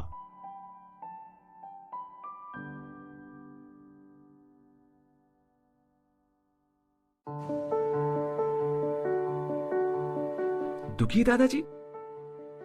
प्रेम रिया की बातें सुनकर बहुत सरप्राइज्ड हुआ। प्रेम ने रिया की सिंपैथी से भरी आंखें देखी तो उसे याद आया कि उसने एक बार रिया को एक दुखी लड़की वाली कहानी सुनाई थी। शायद रिया ने कहीं ना कहीं अमित को उसी कहानी से कनेक्ट किया था और अमित को बहुत बेचारा समझ लिया था। हालांकि प्रेम को अमित इतना भी गरीब नहीं लगा। प्रेम ने अमित को देखकर सोचा, इसके कपड़ों को देखकर तो लगता है कि ये एक बहुत बड़ा मजिशियन है या फिर कालचुर स्टेट में किसी बड़ी पोस्ट पर काम करता है। रेस्टोरेंट के डेकोरेशन को देखकर के सरप्राइज भी नहीं हुआ। शायद इसके लिए ये सब मायने भी नहीं रखता। ये सभी बातें इसके बारे में बहुत कुछ कह रही हैं। ये कोई ऑर्डिनरी इंसान तो नहीं है, ये बात तो पक्की है। रिया ने सिर हिलाया। हाँ पापा, देखो तो ये कितने दुखी लग रहे हैं। ये बहुत देर से रेस्टोरेंट के बाहर वेट कर रहे थे। शायद किसी ने इनसे कोई सामान नहीं लिया। क्या हम इनसे कुछ खरीद लें? रिया अमित की तरफ मुड़ी और बोली, दादाजी आप चिंता मत करो, अगर हम आपसे कुछ खरीद भी लेंगे तो भी आप भूख से मर ही जाओगे। लेकिन फिर भी आप कहानी वाली लड़की से काफी अच्छे ही रहोगे, जिसने पूरी स्टोरी में एक भी सामान नहीं बेचा था। इसलिए आप बिल्कुल शांति से मर जाओगे। शायद इसने मुझे गलत समझ लिया है, अमित ने स्माइल करते हुए कहा। प्यारी बेटी, एक्चुअली मैं कोई। तो आप भुना गोश्त ढूंढ रहे हैं? रिया ने इंटरप्ट करते हुए कहा। लेकिन अगली डकलिंग अभी बहुत छोटी है। जब ये थोड़ी बड़ी हो जाएगी तभी हम इसे खा पाएंगे। आपने थोड़ी सी जल्दी कर दी, आपको कुछ टाइम बाद आना चाहिए था ना। रिया ने बिल्ली को हाथ में लिए हुए बहुत प्यार से कहा। तभी अगली डकलिंग ने अपनी आंखें वाइड करके रिया को घूरते हुए म्याऊं किया। बेचारी बिल्ली और कुछ कह भी नहीं सकती थी। अमित को कुछ भी समझ नहीं आया कि वो क्या कहे, और वो सोचने लगा, मैं कुछ बोल पाता इसके पहले इस प्यारी बेटी ने मुझे बहुत गरीब और बूढ़ा आदमी समझ लिया और खुद ही सोच रही है कि मुझे भुना गोश्त खाना है। लेकिन इस बात का बिल्ली से क्या लेना देना है। प्रेम रिया की बातें सुनकर जोर से हंसना चाहता था, लेकिन उसने जब अमित का कंफ्यूज चेहरा देखा तो स्माइल करते हुए कहा, सॉरी, एक्चुअली में मैंने इसे कहानी सुनाई थी और शायद इसने उस कहानी को सच मान लिया। आप क्या खाना चाहेंगे? मेनू टेबल पर रखा हुआ है, आप उसमें देख सकते हैं। लेकिन राजमा चावल सोल्ड आउट है। Thank you. अमित ने ज्यादा नहीं सोचा और रिया के सामने जाकर बैठ गया। उसने अपनी छड़ी खिड़की से टिका दी। अमित ने रिया की तरफ देखकर स्माइल किया और टेबल पर से मेन्यू को उठाया। असल में अमित यहां बस रिया के टैलेंट की वजह से ही आया था और वो देखना चाहता था कि रिया मैजिक सीख सकती है या नहीं। इसमें वो प्रेम का ओपिनियन भी पूछना चाहता था, लेकिन वो एकदम से ये बात नहीं छेड़ सकता था। कालचुरी स्टेट की कैपिटल में जो भी लोग उससे मैजिक सीखते थे, वो महल से लेकर उसके गेट तक लाइन लगाकर खड़े रहते थे। इसलिए उसे इस बात की कोई चिंता नहीं थी कि कोई उसे मना कर दे। लोग शायद एक आधी बौनी को ट्रेन करने के कारण अमित की बहुत बुराई कर सकते थे। शायद उस पर लोग बहुत प्रेशर भी डालते ताकि वो ऐसा ना करे। लेकिन अब वो 120 साल का हो चुका था, तो उसे इन सब की कोई परवाह नहीं थी। अभी बस उसे एक ऐसा स्टूडेंट चाहिए था जिसे वो अपने सारे स्किल सिखा सके और अपनी लेगेसी को कंटिन्यू रख पाए। इसलिए अमित इतने दिनों से ट्रैवल कर रहा था और लोगों को लगातार टेस्ट कर रहा था। उसे कैसे भी करके एक स्टूडेंट ढूंढना था ताकि उसके मरने के बाद भी उसका मैजिक इस दुनिया में जिंदा रहे। अमित को इस बात की कोई परवाह नहीं थी कि उसका स्टूडेंट कोई ह्यूमन है, बौना है या आधा बौना। उसे लोगों के ओपिनियन की भी कोई परवाह नहीं थी। कोई भी अमित से पंगा नहीं ले सकता था। जब से अमित इस गांव में आया था, वो कई रेस्टोरेंट्स में जा चुका था, लेकिन प्रेम का रेस्टोरेंट उसे सबसे ज्यादा कंफर्टेबल लगा था। ये इतना विशाल था कि जितने कालचुरी स्टेट के महल होते थे। अमित ने मेन्यू देखते हुए सोचा, इस रेस्टोरेंट में तो काफी चहल पहल रहती है। चौराहे के इतने कॉर्नर पर होने के बाद भी इसमें काफी कस्टमर्स आ जाते हैं। शायद इसके पास काफी अलग डिशेज हैं, वरना इतनी दूर तक कोई क्यों इस रेस्टोरेंट में आएगा। रेस्टोरेंट का डेकोरेशन तो कमाल का है, लेकिन बस डेकोरेशन देखकर तो कोई यहां नहीं आता होगा। इसकी डिश में कुछ तो खास बात होगी। अमित को मेन्यू देखकर थोड़ा सरप्राइज हुआ जब उसने मेन्यू में बस 2 ही डिश देखी। उसने सोचा, ओनर ने कहा था कि राजमा चावल बिक चुके हैं, इसका मतलब अभी बस शाही कबाब ही अवेलेबल है। ओनर, ये शाही कबाब क्या होते हैं? अमित ने प्रेम की तरफ देखकर पूछा। अमित की एज 120 साल से भी ज्यादा हो चुकी थी, फिर भी कभी उसने ऐसी किसी डिश के बारे में नहीं सुना था। अमित थोड़ी देर के लिए सोच में पड़ गया। 600 कॉपर के सिक्के में एक डिश, ये सस्ती तो नहीं है। इसकी एक प्लेट के कॉस्ट में 3 लोगों की कोई नॉर्मल फैमिली 10 दिनों तक खाना खा सकती है।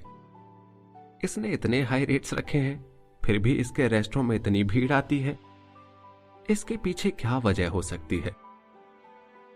डिश का नाम भी तो इतना अजीब है कि मैंने ऐसा नाम पहली बार सुना।